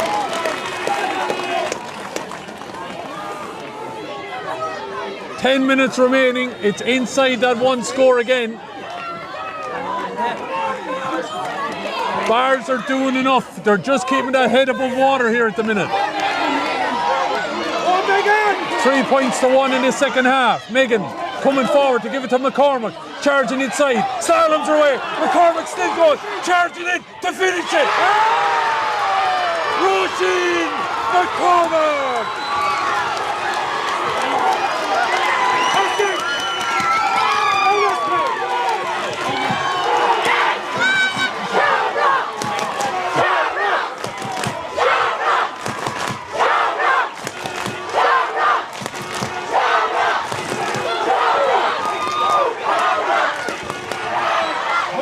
The cat firmly amongst the pigeons now.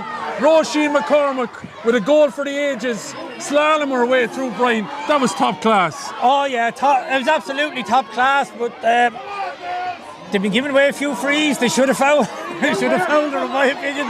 But once she got through, she'd only one thing on her mind.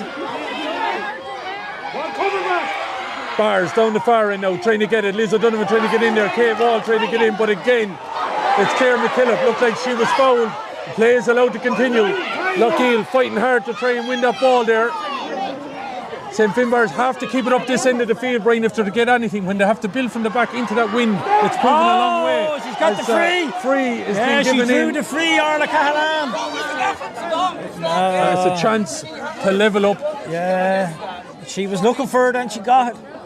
But that's going to be important now. The next few minutes, they have to keep the ball up here if they're to get anything, because as they've been maintaining, to work a move all the way from the back line into that wind is going to prove hard. Yeah, any time they get up the field, they nearly have to get a score from it. Yeah. It's so hard against this breeze.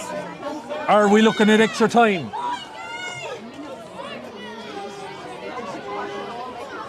And like Maeve Cahalan has been stuck to Roisin McCormick the whole day, and she's been off a bit on a few shots.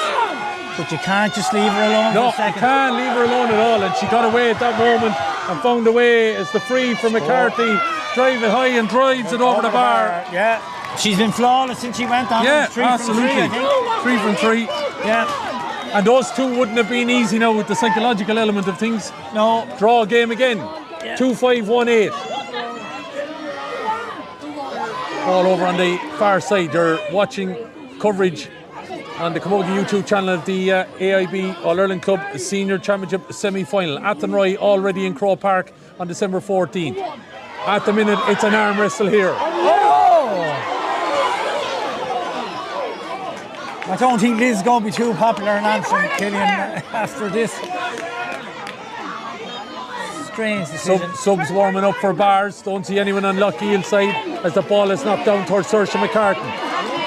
Saoirse trying to hold off the attentions of Megan McGarry there, and Orla Cahalan trying to get loose inside. Looking to get free, and it is a free.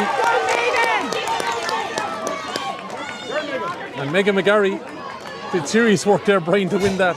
She did well to hold her up and eventually turn her over. Kate Wall is the one that's left now with the duty in on the edge of the square for Bars. McCartan will obviously be the one delivered to knock the ball long. And we'll see how play continues. Ball breaks, Loughgiel 2-5-1-8. Loughgiel with the goal from Roisin McCormack. Thing of absolute class made by the individual is trying to get on the ball, or Loughgiel with Anna Connolly. Lost control of it now, and Wall is onto it. Looking to drive forward, holds it on the edge. She's on the run. She's on a bit of a run. She likes to run. Orla Cahalane wants it. Wall went for the shot though, and probably should have given it inside. She It's has blocked it up with anyway. Orla Cahalane. It's got it back. Orla Cahalane up and over the bar. Puts them back And ahead. she doesn't need too many chances. No, Killian, I've seen her since she's 13 years of age. I think she still has the same helmet, but the same result if you give her a yard, especially off her left-hand side. Change coming. And is it Bars? I think are making it. Yeah, it's Kate Wall. It's gone. So maybe they're looking for a little bit of an injection. Is it number 20? See on that board over there? But it's Kate Wall anyway that has been called ashore. From here. Yeah, she really should have popped that ball off originally, but they got a second chance at it. And they've done well to come back and get back on top. Bars. Liz O'Donovan has made a difference, I think, as well. Yeah, I just think her size and her athleticism has made a difference in the half-back line. Looking to get forward, Megan McGarry. Saoirse McCartan hit the deck, I think, was trying to orchestrate a free there. I don't think there was a whole lot Megan McGarry did wrong there. No, I didn't see a lot in that either, but she is down. She's down, and interesting to see what Liz does. I think she got caught. Her studs got caught in the boot of McGarry, and she spun around. I think fully expecting a free, but if she's not fouled, surely Killian, it should be a free the other way because she's overplayed the ball. Yeah. Be interesting to see what decision Liz comes up with here. Actually, it's Emer Hurley, I should have said earlier on, that's in on the edge of the square. She's been, if that ball goes in, she will be the one. Detail. McCartan has the helmet off. It is number 20 that is in for Finbarr's. For Kate Wall. Ella Wigington Barrett. Yeah. And she's in for Kate Wall. She's trying to get loose up there in case this ball is a Sarsfield's ball. Interesting one with her, Killian. She was on the Cork under 23 panel, yet she doesn't start for Finbarr's. Okay. So she's getting a chance here now. And 2-6-1-8 Finbarrs are in front, and Orla Cahalane all of a sudden getting a chance there, putting the ball over the bar. Those 2 points from Kiva McCarthy, and Cahalane now keeping things ticking in their favour after Shamrocks got the goal that thought it was going to give them the shot in the arm. They got the goal, they went the point up. And we've right action here as Loughgiel try to get on this ball. Again, Orla Cahalane looking to get inside. Looks like she has an advantage of a free. Has a shot at the post, driving it in. It's all free. It's dropped short, but it's going to be a free. She knew that. Yeah, she saw the hand up. But if this goes over the bar, Loughgiel are going to have to find a goal, you would think. Yeah. Interesting now, with McCartan being a left-hander, would they change her back for this? But they're sticking with Kiva McCartan. No, this is a hard angle for a right-hander. Well, and especially with the breeze coming across her body. She's really going to have to cut it. But she's done well so far. She's had 3 shots and 3 scores. And the last 2 have been vital at key moments for the Bars. She's going to have a strike. She looks like she's cut it enough. Oh, she has it. Oh, she has it. That's great. That's brilliant free taking, Killian, in these conditions. 4 from 4 when you're not the starting free taker. You weren't the starting free taker, and the last 3, Brian, as I said, have been vital. Vital. Because as we maintain, every time Bars have gone up there, they had to get a score, and they have done that and lifted the seat. But here it goes on now. Ball is playing inside. McCormack looking to get a touch. She does it up in front of Maeve Cahalane. McCormack again, hassled off the Aisling Egan. 45. Out for 45. Yeah. And Maeve Cahalane needed Egan there to make sure McCormack wasn't going to get another go at that. Yeah, McCormack's gone inside now. They've put her in full forward there. So, loads of time still. Flight this ball over the bar. You fight on the possession. You put the pressure on.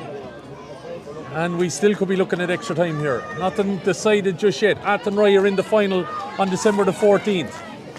They defeating Dixborough by 1-9 to 10 points. 2-7 to 1-8 here. Roisin McCormack standing over this. A goal and 4 points to her name so far. On the 45-metre line. She's got 2 45s already. She's got her third. And it's over the bar from Roisin McCormack. Back to a point.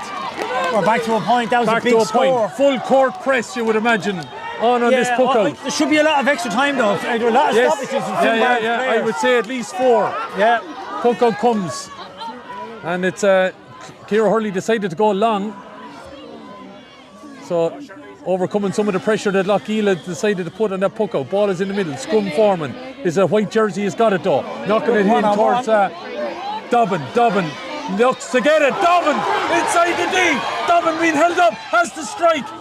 No advantage or no foul or anything there. She's getting in to try and win it. And it looks like it's Bars that have dug it out. Chance gonna beg him. Roisin McCormick trying to get across it. It's there though. It's there. Marie Laverty got a point in the game already. Plays the hand pass inside. Goes short. Ball is there. McKillop. Bit of a scrum again. Laverty is in there trying to get it between McKillop. McKillop though picks it up and that's Clare. Clare pops it to McCormick. Goes left and swings back right. Look who's in the gap here. Ball is out on the top of the arc. Trying forward. Megan McCarry. It's got to be careful. Ball inside over the top of the player Kirsty McKendry. And eventually McCarthy is going to clear. Up the field it goes. Winnington Barrett trying to get in there.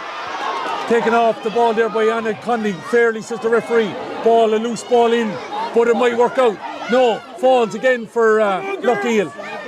Saoirse McCartan back helping out the defence now. The Bars are in control. It's heading towards splashdown now. Big decisions to be made in the next 30 seconds could decide this. Bars looking to play it out. Winnington Barrett looking to get forward on this now. Playing the ball inside. Hurley's in. 1-1 in the game against Newcastle West she got. Ball breaks loose. Looks like it's going to be Emma McFadden going to try and play this ball out. Loses it the first time, second time. Loads of jerseys there. Still time. 3 minutes, Killian. 3 minutes of additional time to be played. We're just gone into that now. Ball is out. Kiva McCarthy, big second half. On come Loughgiel again. Chance to get level and we could be heading to extra time. Ball played down along the line. Bars are there in numbers. Can they see it out? But it's a good tackle there by Loughgiel's forwards now. Got to keep the pressure on. It's looking to charge in. Marie Laverty hits the deck. Going to be a free in. Chance for Roisin McCormick.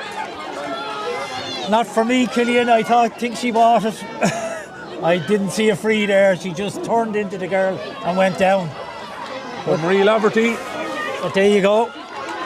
She only played 10 minutes in the school's quarter-final during the week, obviously in preparation for this game. But Roisin McCormick with a big chance. 2 minutes of additional time remaining. Chance to get it level, chance for a winner, chance of extra time. Roisin McCormick lifts it, strikes it, doesn't catch it particularly well. It's dropping in the edge of the square. Ball is batted out. Who's going to be there to win it? Boyle is trying to get in there, but it's going to be cleared by Ciara Golden. Don't know whether Roisin was dropping it in, Brian. She didn't get a great connection on it.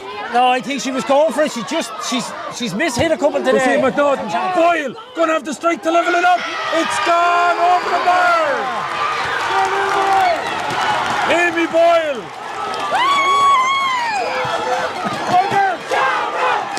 Amy Boyle playing the captain's part. Full court press on now. Trying to get on with it here, the Bars.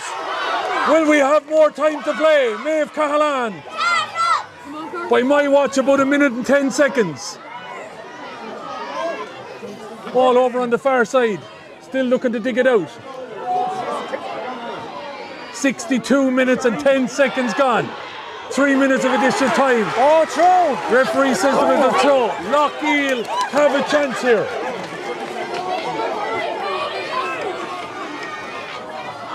By our clock, 35 seconds left.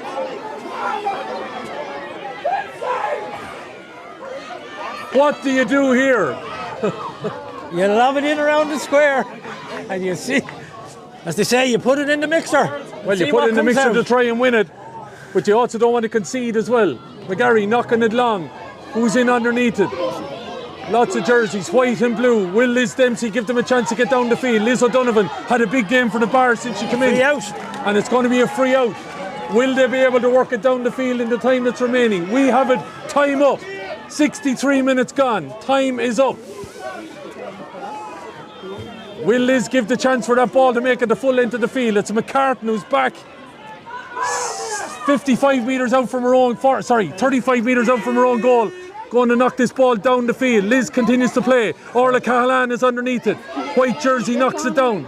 Amy Boyle got the leveller over there trying to win it as well. Referee has called a halt. Full time, 2-7 to 1-10. We go for the added extras. Get the soup, get the tea, get the biscuits. Entertainment. Brian, top class. Yeah, really exciting. I mean, it warmed you up on a cold winter's day, Killian. And I quite like the physicality that she let it go. I don't think there was anything really in it, you know. Everybody will shout for their own team, foul, free, whatever. Yeah. I thought the last free was quite fortunate, I thought, for Loughgiel.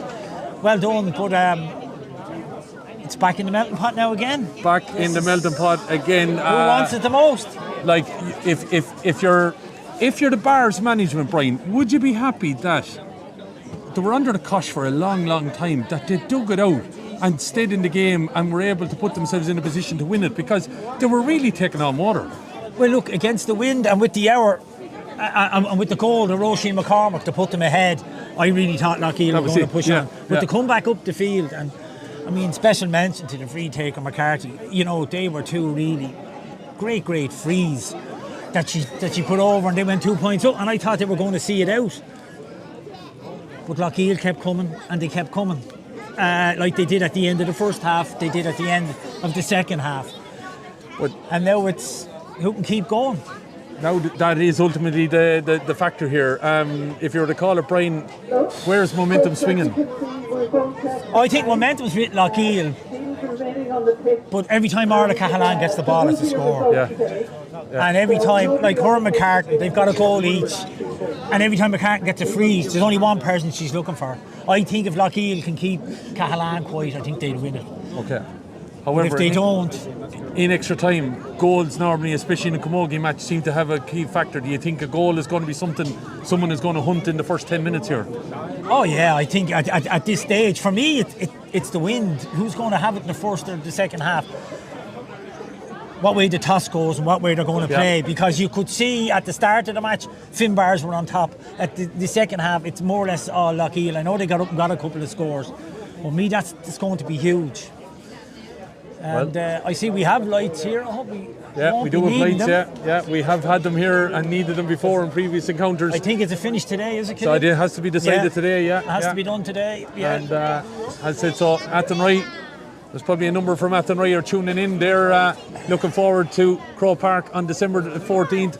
Don't forget, that's a big day in Crow Park. The intermediate deciders to be sorted out that day as well, but those intermediate semi-finals tomorrow have to be played out, and Killimer of Galway will be taking on Camross of Laois, and that promises to be a cracker. Camross, in the recent form that they're in, may be hard stop, but I'm sure Killimer are not going there to make up the numbers. And of course Eglish take on Ballincollig. Those two games tomorrow afternoon. Well done already to St Dominic's of Roscommon. They are into the Junior A final. They beat St Peter's Dunboyne earlier on today, and Bredina Olga and Patrick's Well, they are just underway. So loads of action, as we said, here today, and Junior A, Junior B finals to be sorted out. They're on the 13th of December, and on the 14th of December are the senior and intermediate finals there in Crow Park, 2 o'clock and 4:15, if I remember rightly, with regards to the times on that. But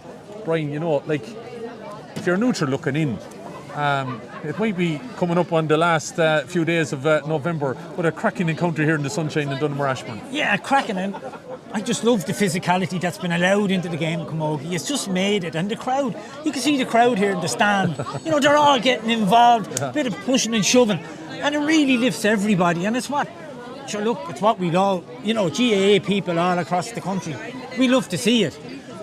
Not a dirty stroke pulled. Everybody wants to get to Crow Park. Yeah. It's great stuff from both sets of girls. Well, as I said, between two teams that probably wouldn't know each other, it got tetchy, it got tense, it got exciting. It has had everything here. There's a bit of South Africa, Ireland in it there at one stage. Right, they did not like each other. No. And now, just looking at the arm gesticulations there, I think Loughgiel are facing the sun and the wind in the first half of this extra time. I think, Judge, don't quote me on that, but I thought Amy Boyle there, as she ran back to her crew, was telling them the direction that they were going.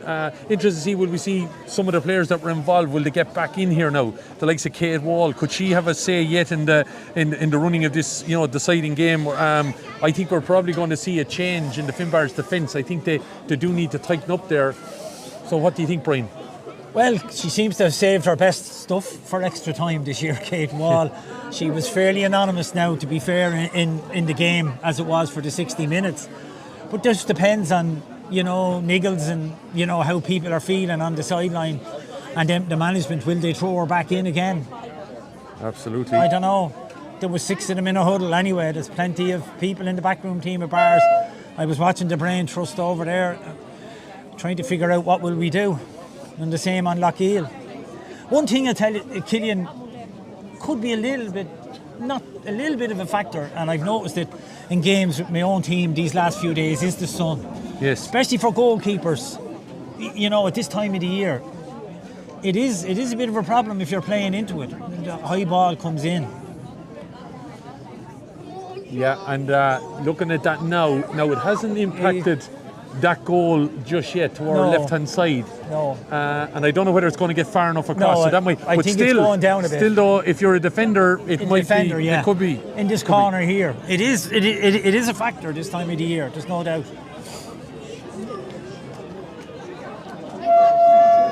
Lots of club deciders and everything like that going on today, folks.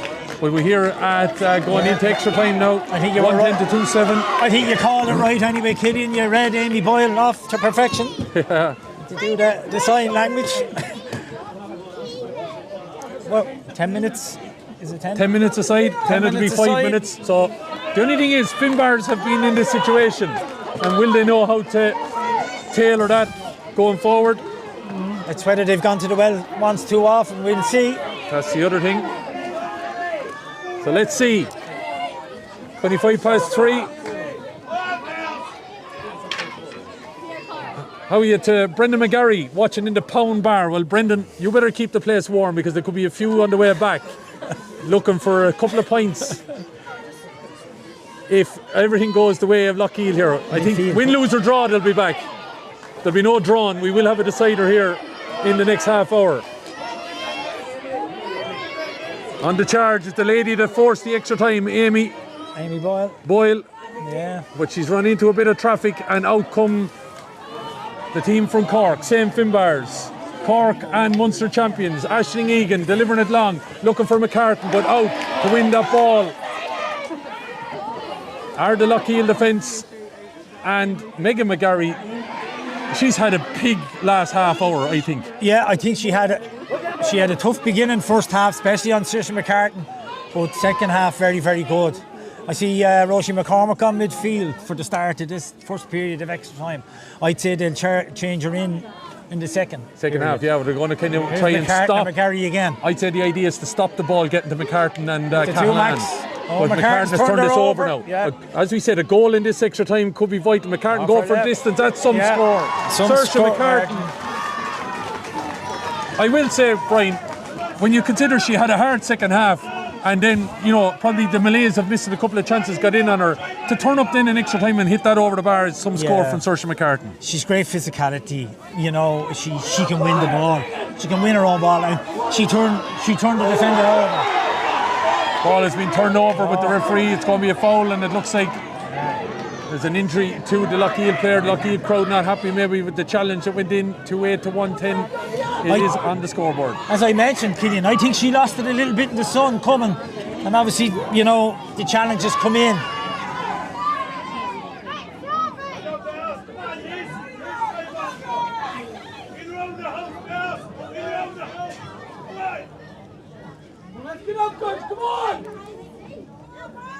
Bit of a hole up here as now this will suit Loughgiel. Well, yeah, because if they don't have the time on. Yeah, but it doesn't allow Bars to get into any momentum, and then they're going to have that goal in the second half with that breeze behind them.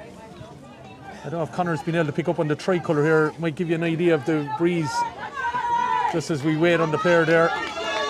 And might give you an idea of what way, as I said, the wind is blowing, that it does favour. But Megan McGarry getting ready just checking that the player is okay. There's even Megan now putting her hand up, trying to see to hit this ball into the sun. Yeah, Charlene is okay, because Charlene, wife of manager Johnny. Where will I put it? Megan McGarry, who's made this number 3 shirt her own with Loughgiel, playing that ball forward. Ball is knocked away from McCormick, but she gets it at the second time and knocks it down along the wing, looking for Katrin Dobbin. But I have to say, this girl, Liz O'Donovan's had a big game for the Stars since, for Bar since she came in. Here's Cahalan now, could offload it, looking to play the ball in direction, but it's well read there by Charlene Campbell. Over marking that space. Orla Cahalan was trying to find Saoirse McCartan. Ball is played forward and delivered forward by Emma McFadden. Down along the wing on the far side, it's out over the line. At every opportunity they look for each other. Killian, I was watching in the warm-up, and they say the two of them, once one got it, the other moves, and they're looking for each other all the time. That combination can work. All it needs to do is work once. Yeah. There's Amy Boyle over there, referee, judges that. The other way. I think in fairness. Lads, give Liz a break, will you? Her brain kicked into gear a little bit late, but she got there. Fairness, she was moving one way, but she knew she'd be going the other. In fairness to the referee, she's made this game what it is too. Cracking encounter, 2-8 to 110. 3 then to be taken. Down along the wing. Roisin McCormick trying to get over there and get on this ball, flicking it across towards Laverty. Anna Conley.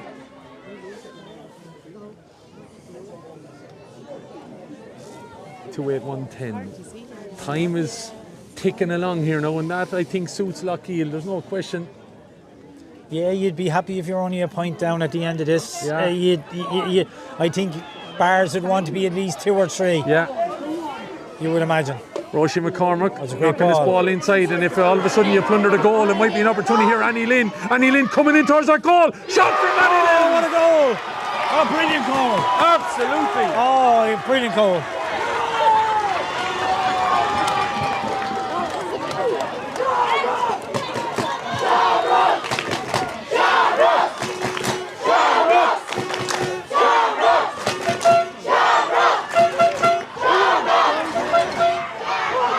A goal against the head, that could be all important here, as they will have, of course, the breeze, the sun, everything on their back in the second half. And could that be the goal that breaks the heart and the resolve of this St Finbarr's team? The last time that Shamrocks got a goal, Bars were able to strike back and force a situation of where it was Loughgiel that had to come and find a point to get the extra time. But that goal from Annie Lynn, fantastic effort. Fantastic effort. And a brilliant ball from Roisin McCormick. I mean, just a lovely little ball in and on the ground.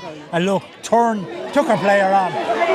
Here's a chance inside now. This could be home and hosed in this first half. If the chance was to maybe get inside, McCormick flicking it over the head of Maeve Cahalan. Both of them fall on the ground. They've been competitors all throughout this game here. Aoife O'Neill in there as well, trying to disrupt matters, but it's still in Loughgiel's hands. But it's St Finbarr's are going to come out with it. 2-10 to 2-8. Ball trying to get to Liz O'Donnell, but it's been taken away from her. It's Loughgiel that have it. As I said, making little of the elements here now at the minute. They're facing into them. They lead 2-10 to 2-8. They now have taken the favouritism of joining Athenry in the final on December the 14th. 4 minutes of extra time to go here in the first half of the added on time.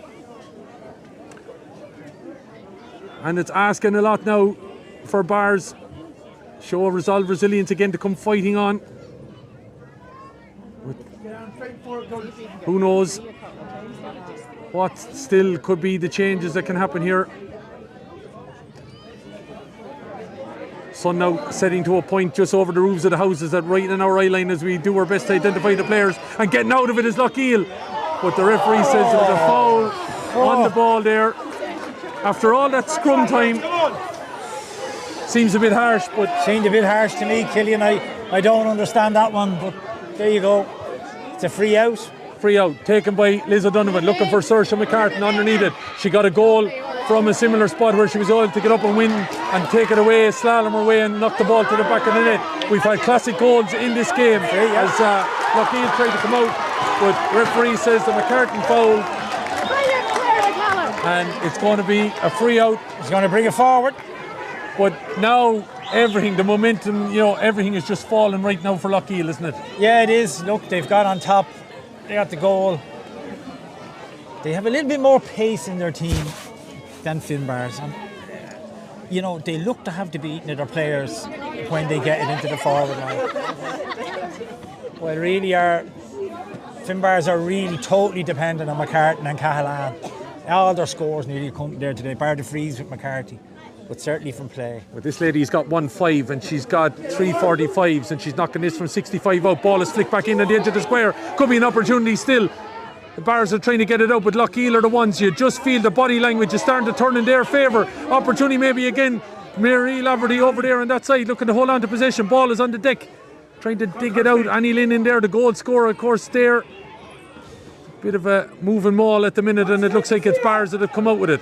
Good take out there, and look at the charge out there. Maeve Cahalan. Maeve Cahalan was the one that did dig it out eventually, but it's white jerseys all around. But Maeve Cahalan was fouled, and a chance to lift the siege, and they really need to get it down to the other Cahalan who's standing down here, because if Orla Cahalan gets her hand on the ball, I think we're looking at the back of the onion sack.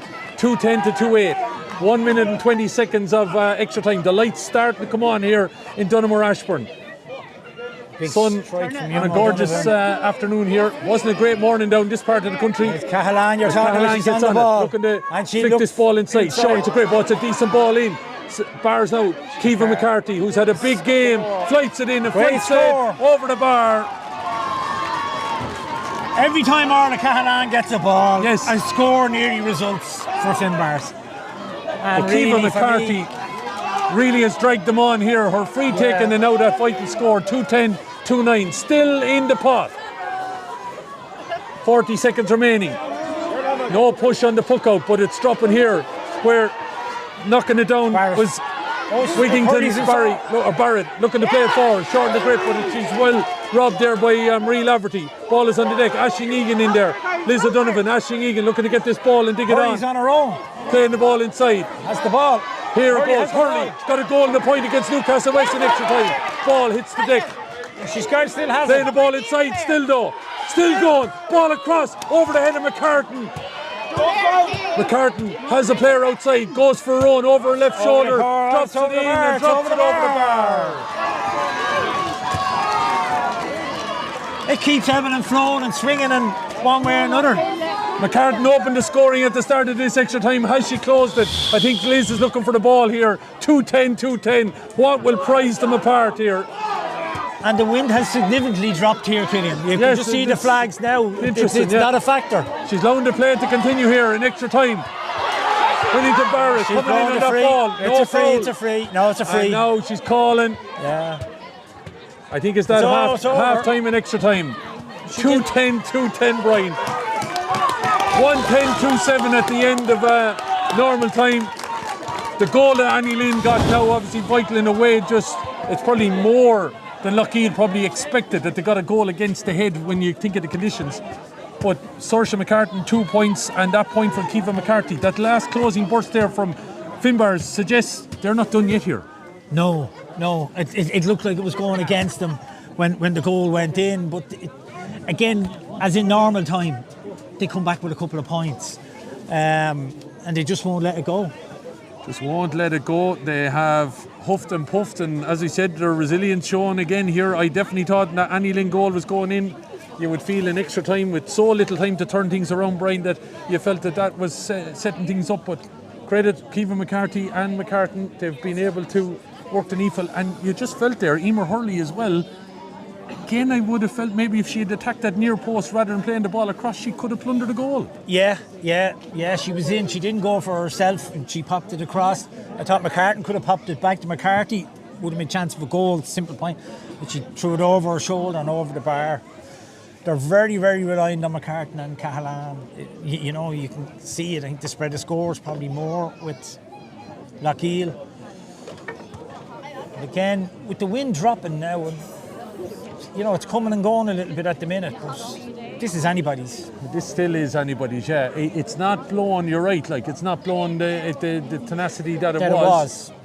But look, the conditions ever won you, and we saw Annie Lynn's goal. If you get that ball in around the house, yeah, it can It can turn with 2:10 apiece here. We will have 5 minutes of extra time, 5-minute halves. If that doesn't work out, we have seen it with Finbarrs and Newcastle West down in the Munster semi-final. That's what happened. We had 2 10 minutes, 2 5 minutes, and then it will go to the dreaded 45s if that's what it ends up, to decide who will be in Croke Park on the 14th.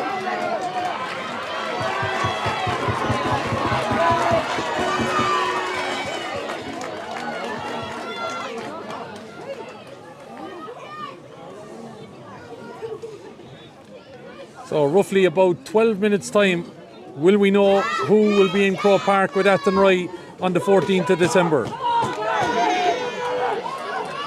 Bridini Oga, they lead Patrick's Well 2-8 to a point in the Junior A semi-final. They would be on course to play St Dominic's in the decider if that works out, and of course Athenry already in the senior decider here. Intermediate semi-finals tomorrow. Ball in, game on.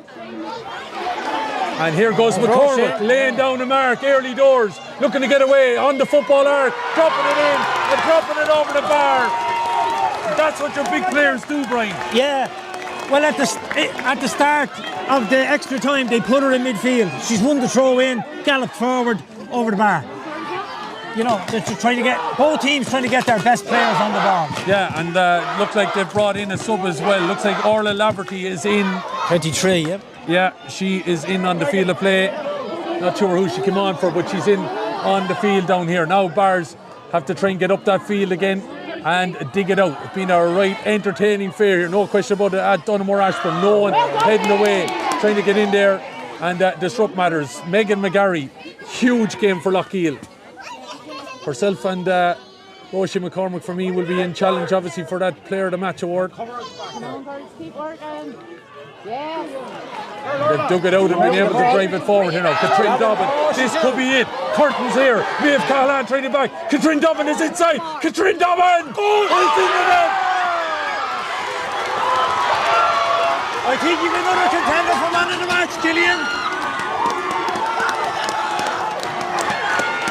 2 goals is it for Katrin Dobbin?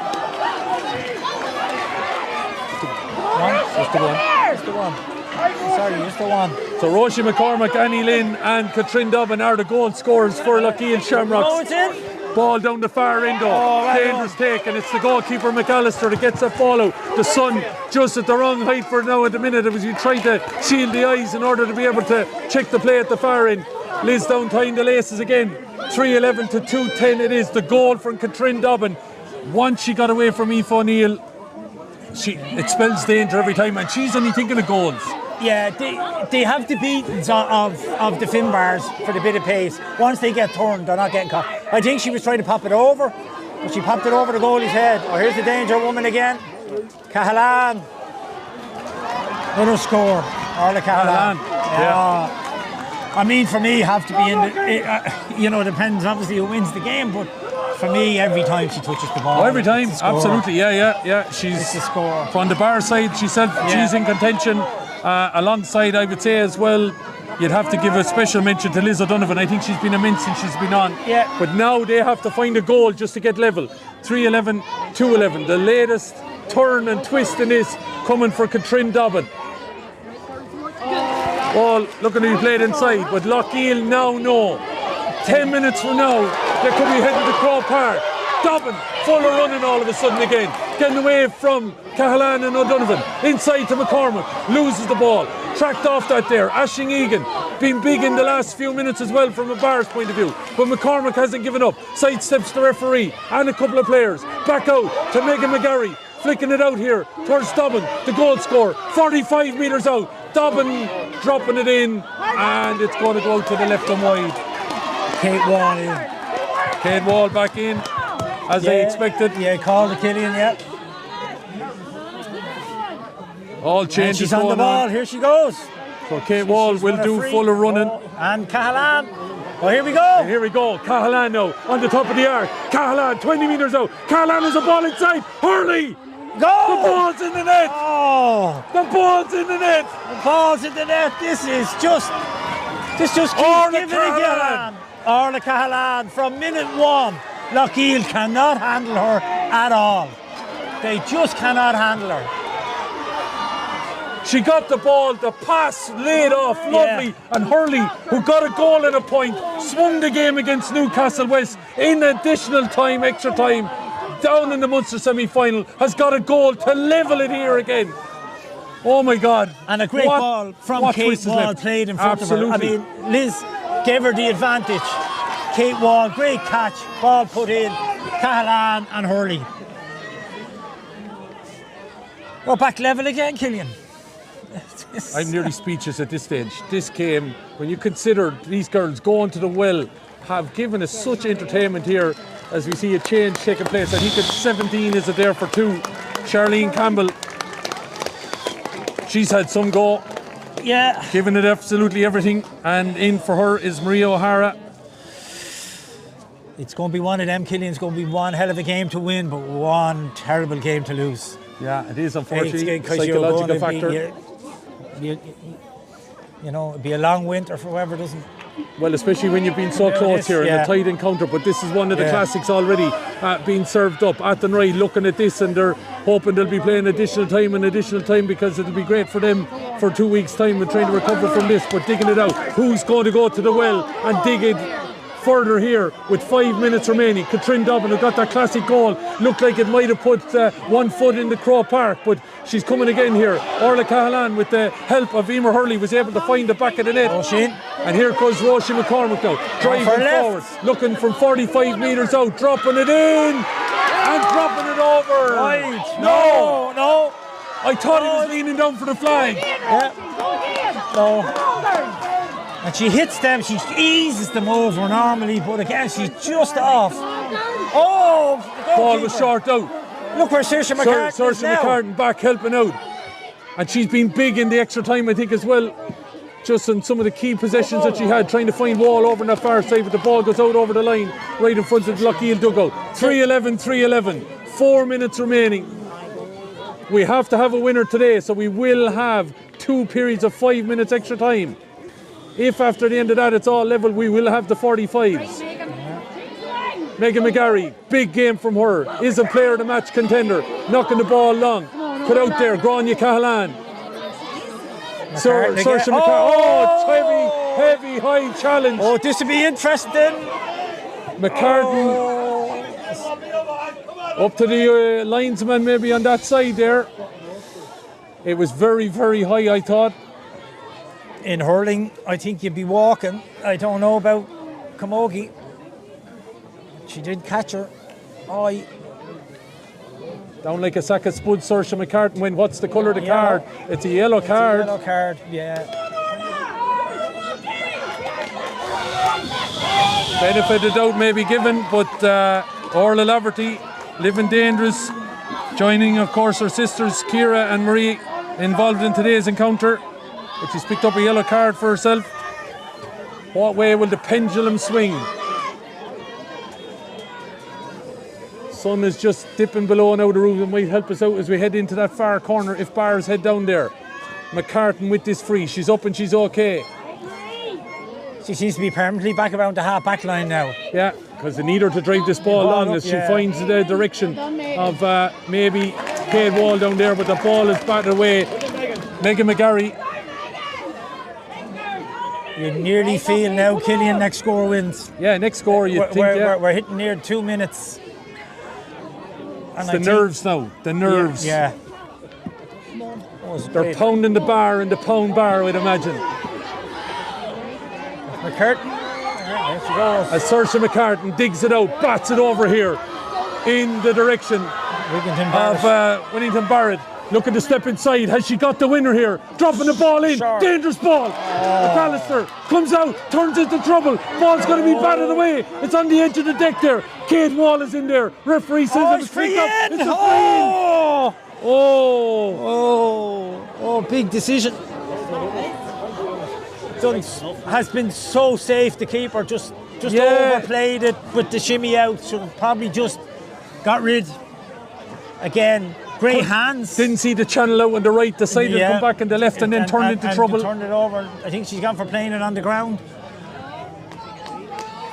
Look, there'll still be a chance, you would feel.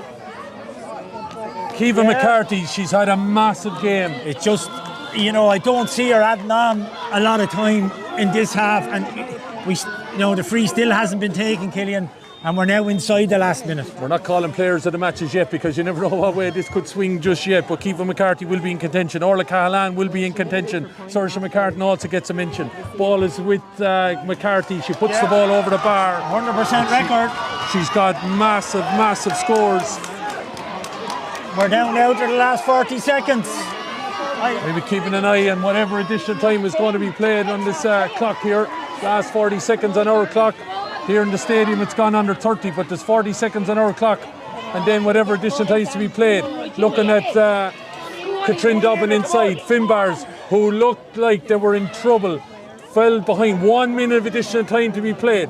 It was Shamrocks 3-11, Finbarrs 2-11. They plundered a goal. Emer Hurley did the same in Newcastle West. Everybody's in the middle of the park, just in the middle of the park. Yeah. They've all gone into the ruck. Everybody's forward. It's only one that's up Hurley's there. up and Dobbin is one-on-one either end. Yeah. I've never seen anything like it. I'm going to keep an eye on our clock here. It's like a scrum. Which is now just gone into that additional time. So 1 minute from now.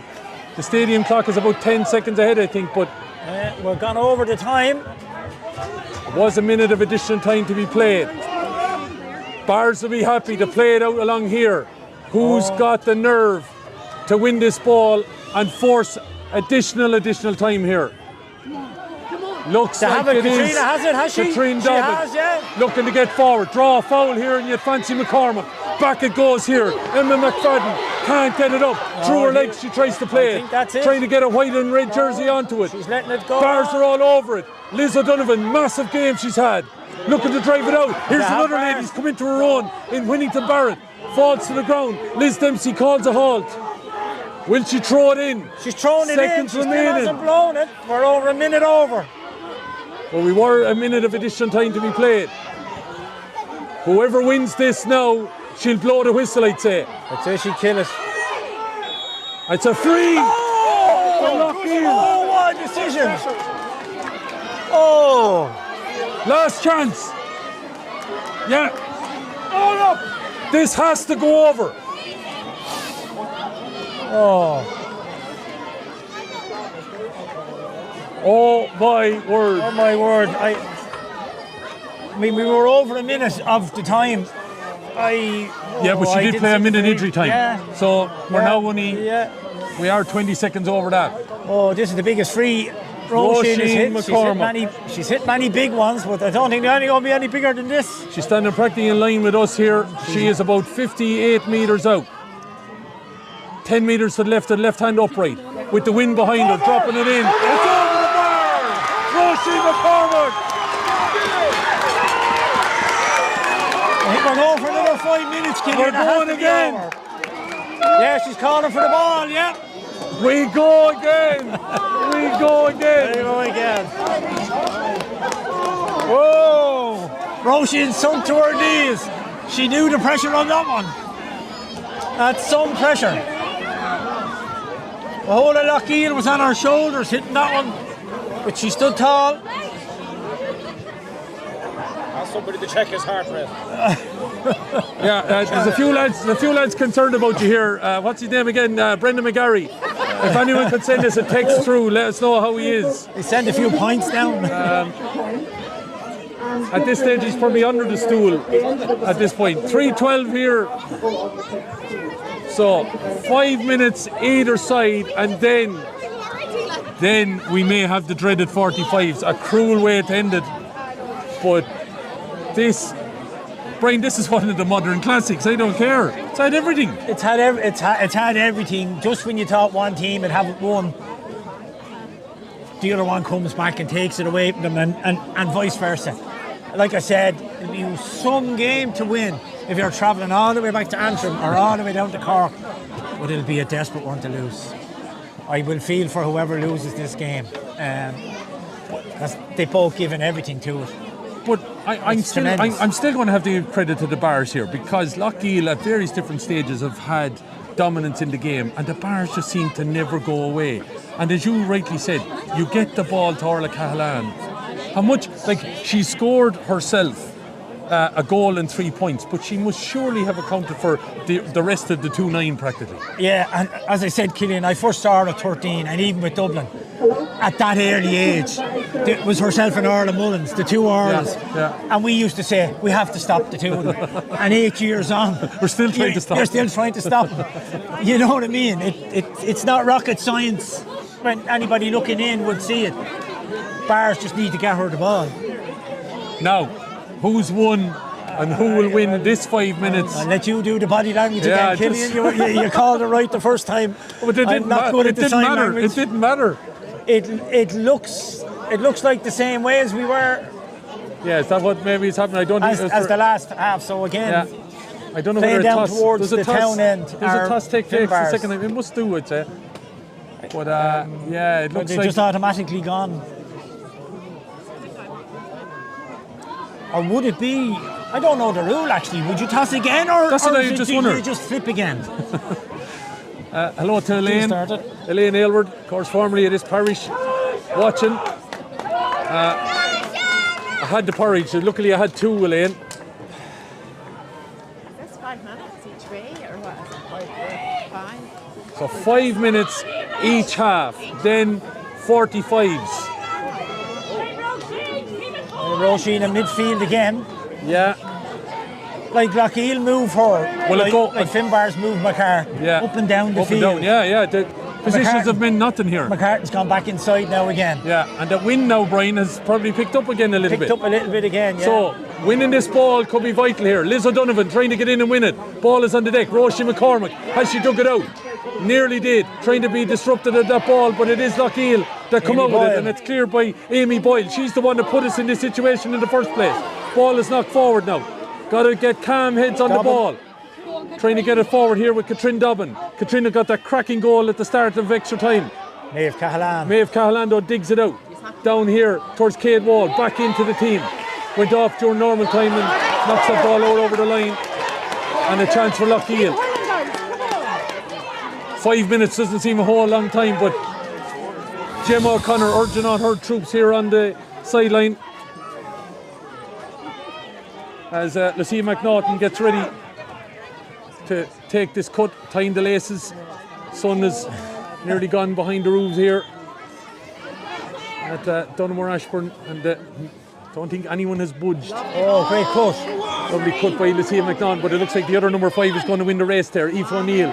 But the ball is somehow being picked up, and it looks like a pull of the arm there of Katrin Dobbin. Ball is inside. It's the number 23 charging in. Aisling Egan is there, the goalkeeper. Ball is falling on the ground. Stepping inside, a chance. Ball is blocked away somehow. It's on the ground. 3 chances that Loughgiel had, Killian? but it stayed out. Oh, they butchered it. Orla Laverty had the initial shot, but it blocked away. And the chance gone, but have they got the shot in? Oh, keeper has it in the hand. And Hurley clears. Out towards Kay Wall, knocks it down to herself. But it's the other number 11 that picks her pocket, Roisin McCormick. Inside it goes. Katrin Dobbin. Slalom left and right. Back on the left. Pocket is picked in by Ciara Golden. Maeve Cahallan, Cade Wall is back there. And the chance is gone. What a chance for Loughgiel. It really, I'd love to see it again. It should have been in the net, surely.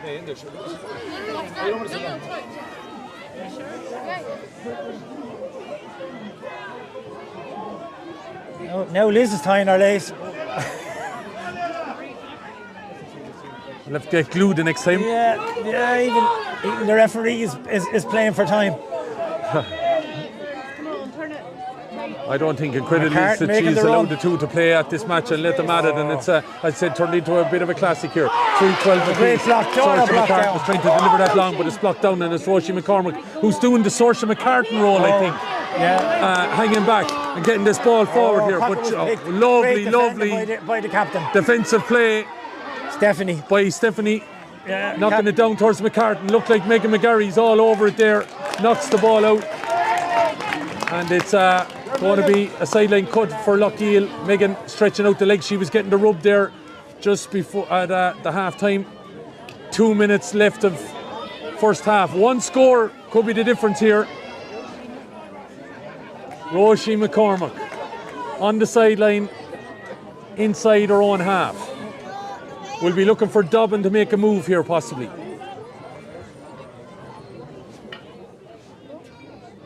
Doesn't get a great cut on it there. McCartan goes in to try and get a dig at it. McCormack trying to get in, and somehow it's come out the back, and there's a Boyle that was on it, but it looks like it's been won back. McCartan's had a big game, no question, at various different stages of the game, but ball has been won back. Roisin McCormack, is there a blade of grass she hasn't been on? Ball down along the wing by Lucia McNaughton. Trying to get Orla Laverty on this ball. Laverty, as I said, two sisters on the team as well. Looking to give it to Marie. Marie, on it goes. Dobbin slips as she went to turn back, and that might be now. The cold is going to be a factor, maybe just in slippy conditions with the sun gone off the grass. 3-12, 3-12, as it was at the end of first period of extra time. This is first half of extra time. 5 minutes. There's 40 seconds remaining, and digging it out. Foul committed, and it's going to be a free and a chance maybe for Loughgiel here. It's going to be a big ask though. Yeah, it's a good strike, and we're nearly, unbelievably, at the end of this 5 minutes, nearly, Killian, and you know, we haven't had a shot in either goal after all the excitement up to this point.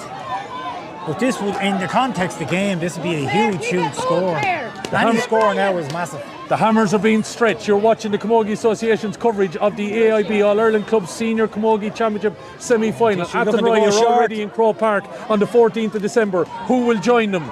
Will it be Bars? Will it be Shamrocks? Ball by Roisin, knocking it in. It's not gone though. It's now touched out, and it's out for a 45. And it's going to be a closer. They're disputing that in there. I will say, I thought it touched a Loughgiel player. Finbarrs are not happy. Barry Kelly's He's adamant. Field. Yeah. They're gone consulting. They're gone consulting, yeah, and Liz has gone in. But no, they seem happy. I think Liz, is she having a word? In the context of the game now again, this 45. Sorry? Was it 45? But this will be the last score, you'd imagine, or last chance anyway. On a hold up here. Yeah, she's telling them to take the... Just on the replay, Killian, it looked wide. Okay. Just had a quick look at the replay. It looked like it had gone wide. Oh, that's what we were calling it, as a wide, but it is a 45, a big call if it decides the game. Roisin McCormack standing over this now to put them ahead at half time. That's wide. It's gone out to the left and wide, and justice done maybe. Yeah, maybe. Just had a quick look now. It looked, the original one looked like it was wide. I think she's called for the ball. We're going to turn around. We've had no score. And the lights come on. Lights are, well, starting to blend in a bit more. We're spotting them a bit more because the sun has gone down, but half time and extra time, it's as we were, 3-12 apiece. So it looks like one score could decide this. Be interesting now to see how Finbarr is set up, because McCartan went back the last day, in the last half of extra time. I just hear though she seems to be staying in the forwards. And Roisin McCormack is staying midfield. Let's see, can she win the throw in again? Well, if you get a score here now, you have something to hold on to for 5 minutes. So watching the clock, we're now at 4 o'clock. We started at 2. 2 hours of action here, and you can't take your eyes off it. 3:12 to 3:12. 5 minutes to decide who will be at Athenry in Crow Park. Or are we going to the dreaded 45s? Ball gets beyond Roisin McCormack, but she somehow wins it. She made up 10 yards to get that ball. Yeah. Ball is inside. Dobbin. Back it goes. Opportunity maybe to keep it flying. Oh, great flick away. Brilliant Good defending. flick away by St Finbarr's. O'Neill. And despite not having been in this position in a long time, the Bars are bringing everything to this game. Absolute classic in Donegal Ashburn. She as the golden sky. No, she doesn't. Lights up Ashburn. and maybe shows us a way to Croke Park, but who wants to take it? Short ball played, not a great ball there by Grania Cahalan. Megan McGarry, huge game, and I keep saying it from a context from Loughgiel Shamrocks. Gemma O'Connor hooking every ball. She's down there on the line, but it's Loughgiel, knock it away. Back it goes, Grania Cahalan takes her time, trying to find her sister maybe inside, goes over the head of everybody. Hurley that got the goal is back there, pressure on the goalkeeper, good clearance to the far side, towards Roisin McCormack. Maeve Cahalan chasing her down. 3-12 apiece. A penny for the thoughts of Joe Rabbit from the Athenry point of view as he's watching this. Happy that these two are going hammer and tongs at it, hoping that 2 weeks won't be enough for them to recover when he plays them in Croke Park on December the 14th. But for us, we probably don't want it then, Brian. It has been phenomenal. Stuff. Yeah, it's a great advertisement for the club game. Absolutely brilliant. Absolutely. This coverage of the AIB All-Ireland Senior Club Camogie Championship semi-final here on the Camogie channel, YouTube channel. Myself, Killian Whelan, Brian Brophy, and to Connor on camera duty.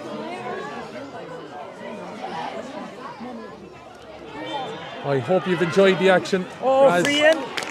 The referee has decided it's going to be a free. The other way, sorry, free. Again, free to Bars. McCartney dropped this in around the house. 2 minutes gone. Cahalan. Yeah, let's watch this now with maybe a lot of white jerseys back. I can see this going into the corner with Orla Cahalan making a run. Yeah, and we know as well that Emer Hurley can have a turn of pace and so can Kate Wall. There she goes. She's telling her, look, put it in the corner for me. Yeah, and there Cahalan you go. is the one dropping it in. Cahalan is underneath the break if this comes down. Ball is there. It's gone over though, and it looks like Loughgiel maybe got her hands on it. Have they? No. Ball is dropped in. It's over the bar! Oh, score!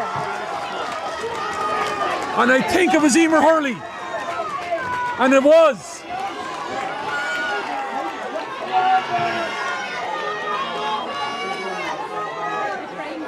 A goal and a point against Newcastle West in the Munster semi-final in 2 periods of extra time. And now she's got a goal and a point here. But here comes McCormack. Liz O'Donovan after. Maeve Cahalan. The block is in. It's over the bar though. Roisin McCormack. She left Maeve Cahalan in her wake. O'Donovan did her best to get to her, but couldn't get to her. Unbelievable. What a player. Some player. I can't keep up with the scores here nearly at this moment in time, but Roisin McCormack. 3:13 apiece. We have 1 minute and 20 seconds to sort out a winner. And Amy could it be Loughgiel? Amy Boyle. Oh, what a block. What a block by Stephanie Punch on that one. Neil But it might work out. Here it goes. That's a free in. Pull of the jersey. Free in. Oh. I don't think Aisling Egan had much chance there. Oh. If she let her go, it's a goal.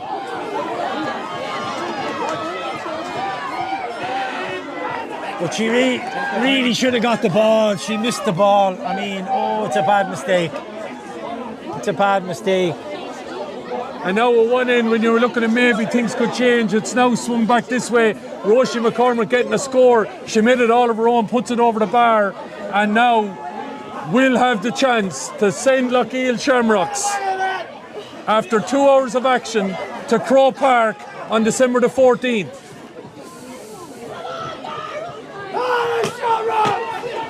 90 minutes.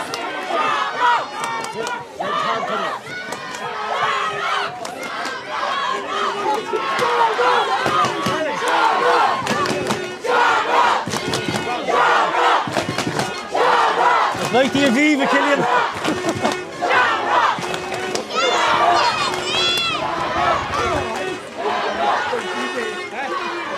Absolutely colossal game this has been.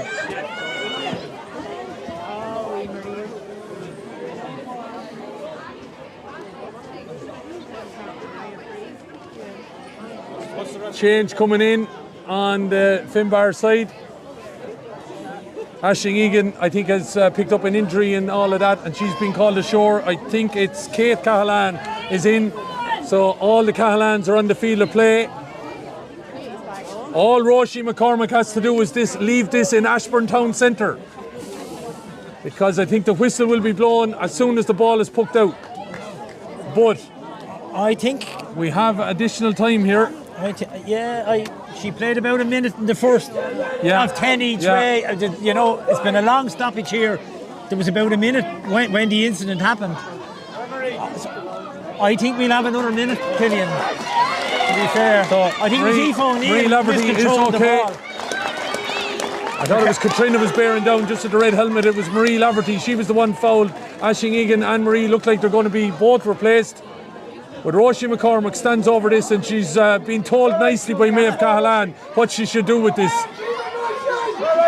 She's not giving her the ball too quick. It's Aoife O'Neill, sorry. Let's not tar Maeve Cahalan with that one. No, but Aoife's playing silly beggars. McCartan's gone up into midfield for the puck out straight away. That's 2 minutes there, Brian. All gone in that, so... Yeah. As I say, I think there was about a minute when she was originally pulled down, so... 3 minutes gone up on that board over there. 3 minutes? 3 went up on that board over there, I think. Roisin McCormack, it's over the bar.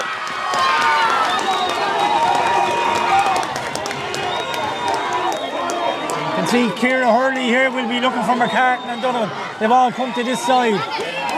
There's Saoirse McCartan's underneath it. Now, is that 3 minutes from now or 3 minutes from 2 minutes ago? Let's see what happens. It's all down to Liz Dempsey. Kate Wall trying to keep in play, playing the ball forward. Lucky crowd all standing up, folks. We need you to sit down so you can see the ball.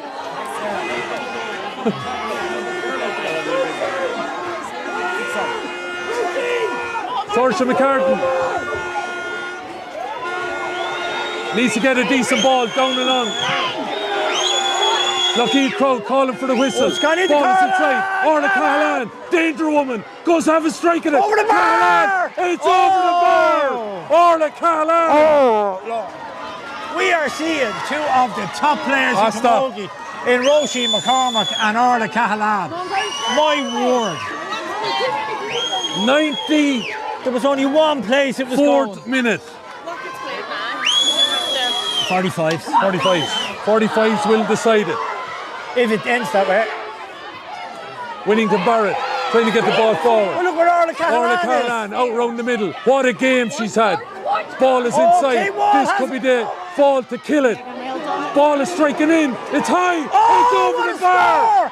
It's over the bar. On the wing from the half back. Ciara Golden. Oh, well, with the golden score. Could be the golden score. What a score.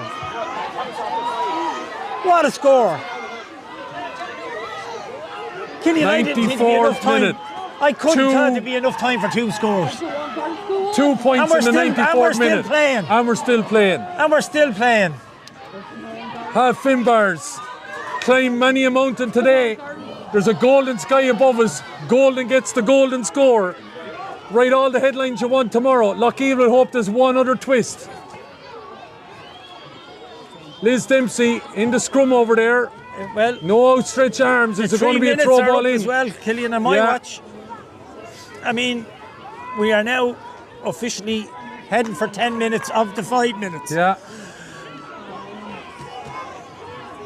Unbelievable fare here in Donaghmore Ashburn. Will Loughgiel get one last chance? They've no. come out with it. It looks like Kate Wall has stuck it out. A revived woman since she's come back in. Looking to play the ball forward. Could they kill it all together? Hurley trying to get a touch on it. Ball is flicked away though. Loughgiel looking to get her hands on it. Hurley is in there. Wall is in there. And still we play on. Still we play. Athenry still don't know who they're going to play. Dobbin flicks it back, but it's left behind. Orla Cahalan has been absolutely everywhere. Players being urged on. Referee has the whistle in the mouth. She loaned the play to continue. McCartan flicks it back. Liz O'Donovan had a huge game. It's all over. It's all over. Oh my God. What a game. What a game. 96 minutes, Brian. Absolutely Well, they're the queens of the extra time this year, Finbarr. They keep going to the well.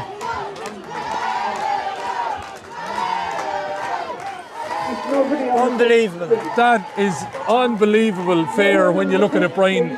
I don't know how you sum it all up, but Orla Cahalan, Loughgiel couldn't get a hand on her all day, and she had such a massive part in key moments in the game. Oh, absolutely. Just pure class. Every time, I said it, every time she gets the ball, it's a score. She's either scoring or laying on a score. And don't think there's any doubt who her player of the match is. Oh, for me, without a doubt, you have her on one side, you have Roisin McCormack on the other side. Again, absolutely. Greatest any team in the country, those girls. And again, I have to say Saoirse McCartan as well, really, really good for, went up and down the field, played many different positions. And this is what you see at club. You move your best players around. They end up playing everywhere. Yeah.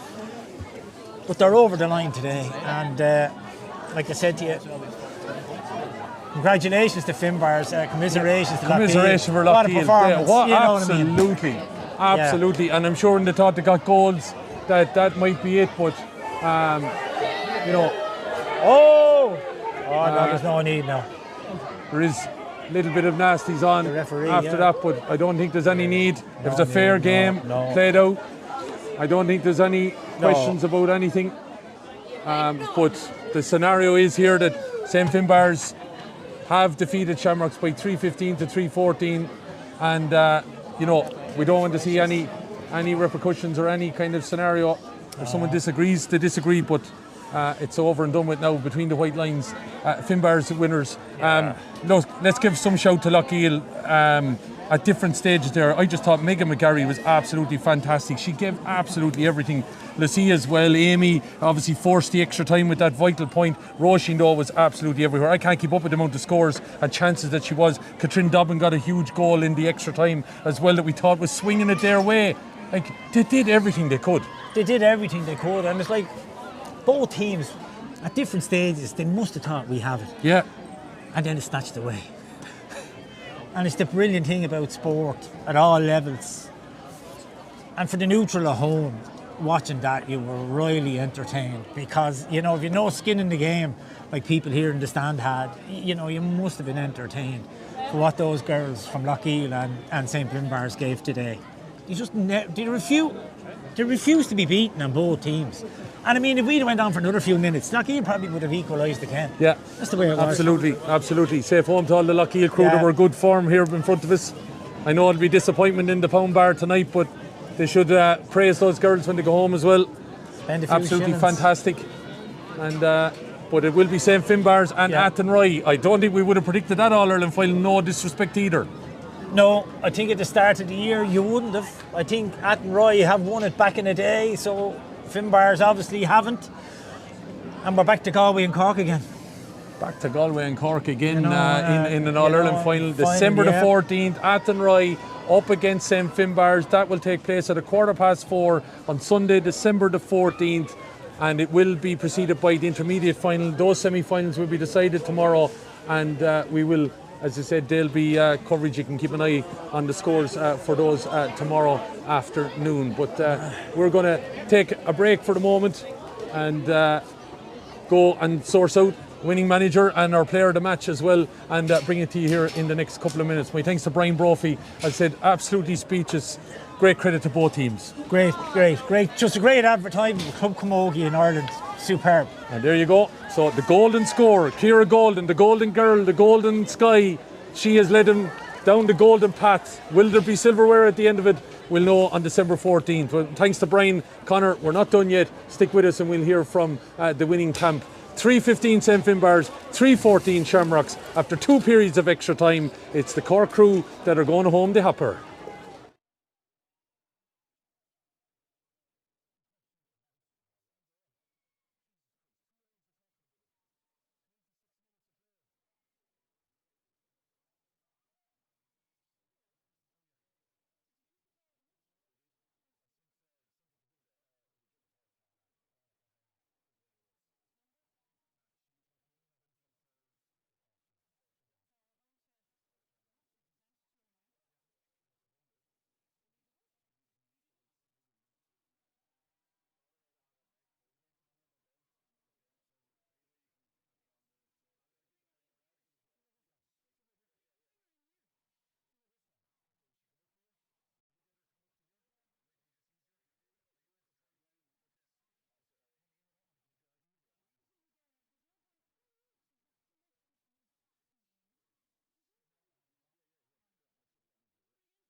Back here, the lady standing beside me, Orla Cahalan. 97 minutes, I think we counted up, Orla.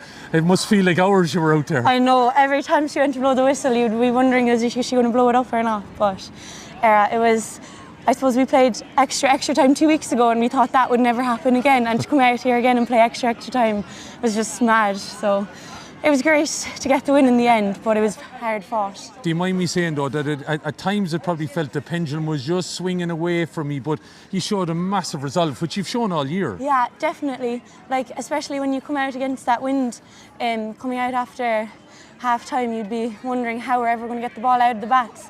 But I suppose it shows our resilience over the last year, especially. We've been coming back from games that we probably should have lost, which we didn't like 2-3 years ago. So it's just great sign of our team that we're building and we're growing resilience. And again, if you don't mind me giving you praise now or whatever, but as a 15, positions mean nothing as we know in the game, but you just seem to know each other, the movement, everything like that. You were, after you were said no getting the score, you were out here then on the puck out. You know, it's like everybody fulfills every role, let's say. Yeah, I suppose if there's one player that ends up in the full forward line, I suppose it's your job then to get back out for them, because they're after making a hard run in, so everyone kind of knows that.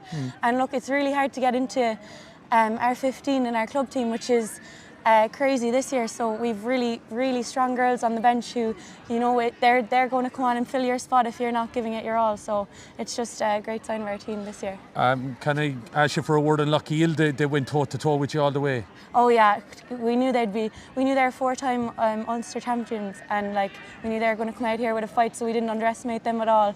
So it's great to get the win now after fighting that hard for that game, and they had some scores there as well in the last few minutes, so it could have went either way, and we know that. So we were just lucky in the end, I suppose. Well, you fought and have done the double extra time again. Orla, we're going to let you know the call. Congratulations, Thanks. You're our player of the match. Thank you. And it's on to Crow Park again. Represent your club this time in 2 weeks. I know, all excitement in the club now, and hopefully the lads can do it again. Next week they're playing in the Munster, so if they can win and get it after Christmas, maybe they'll get back to Crow Park as well. So absolutely, and wouldn't that set it up nicely for your 150th anniversary as exactly, well? Yeah. You know? Well, congratulations, Orla, you're our player of the match. Well done to you. Thank you. I'll give you that mic. Thanks indeed, Orla. We'll take that, and you can go in now and deserve a good warm shower after that. Thanks, Orla. We'll break for the minute, Conor, and then we hope to hear from the winning manager.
Brian Sullivan, I'm sure you've gone through the absolute ringer of emotion.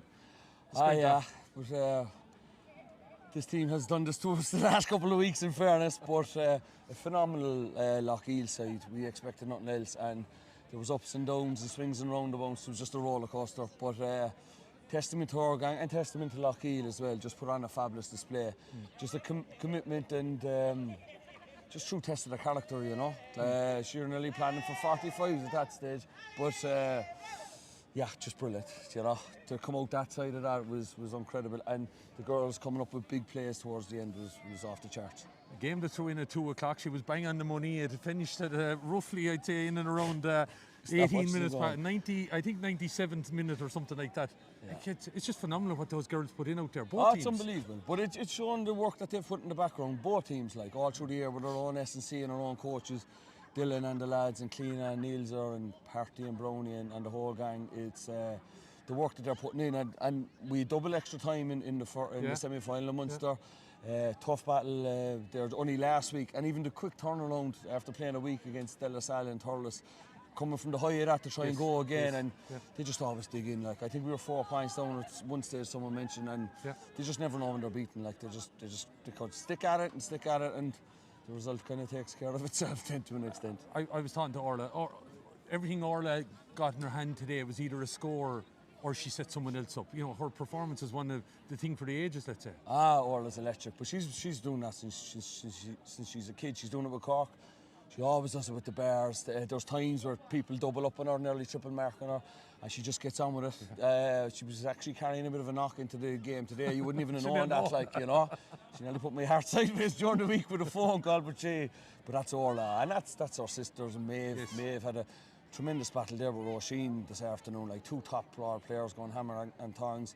Kate came up with a big play there towards the end, that ball in, you know, her younger sister. And Grania like ruptured Achilles last year, and she's back, like, so just the 4 of them, and the rest of the gang. Saoirse coming up with big plays. Kira Golden got a wonder score now. She pulled it off, you know, so I could keep naming them all, but yeah, just phenomenal. It's absolutely outrageous. But Brian, on that, like, there's not a player you could, let's say, ultimately our player of the match is Orla, but the 15 and the 20 to 24 or whatever else is there, they all came up. Kate Wall went off. She comes back in and made a big play for the goal. Huge, so like that, and that's the way the girls is. It's about the strength and depth in our squad. It's about the girls keep pushing each other on. And girls make mistakes. It's elite level sport. You're going to make mistakes, but they have the resilience and the adaptability to bounce back from that, and to get on with it, you know. And it's. And a word for Emer Hurley. She's done it twice now in extra time for you. Emer actually, amazingly enough, she was working in Dublin last year and transferred to Coola. She was in goal for the Dublin senior inter-county camogie team this year and transferred back there. She's back working in Cork and coming up with big plays, like top draw player, you know. So delighted for Emer and for her sister in goal and for just the club in general. You see the support here.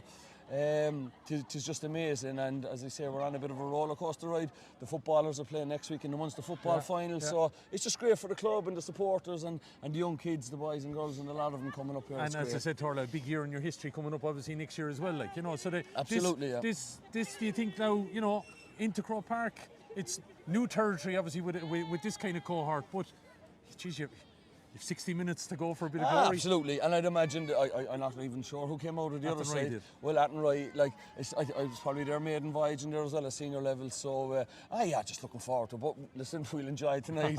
We weren't even thinking about All Ireland finals, to be honest. We were like, we knew we were up for a battle today, so we'll just enjoy it tonight. We'll regroup, a lot of sore bodies there now, get a bit of recovery and maybe get back at it Wednesday, and we take it from there, you know. How's the heart rate? Were you checking the watch? That's all right, I wasn't checking the watch. It was my stopwatch was still on, but I didn't even want to look at it, to be honest. But they'll do that to you, but that's what you want to be doing, like still playing camogie in December. It's great. Well, there you and go. It's great for the women's sport as well. It's fantastic. Absolutely, you know? It was a great advert. If you're a neutral, and I was looking at that, absolutely fantastic. Phenomenal stuff. Well done to you, Brian, and well done to your crew. Much I'm going to take that mic off, you know, but congratulations. Thanks, and we'll see you in Croke Park. Great stuff. Thanks. So there you have it. We'll end the conversation there because it's been a long broadcast, 2.5 hours, and Connor's been here a long time, so have I. Thanks to Brian. who was on commentary, Connor from Performance Sports for Entry and the Camogie Association bringing you the coverage here today. An absolute classic, there is no question about it. Never enjoyed a game as much as that one, and great credit to Finbarrs. They are heading to Croke Park to take on Athenry on December the 14th, Sunday afternoon, 4:15,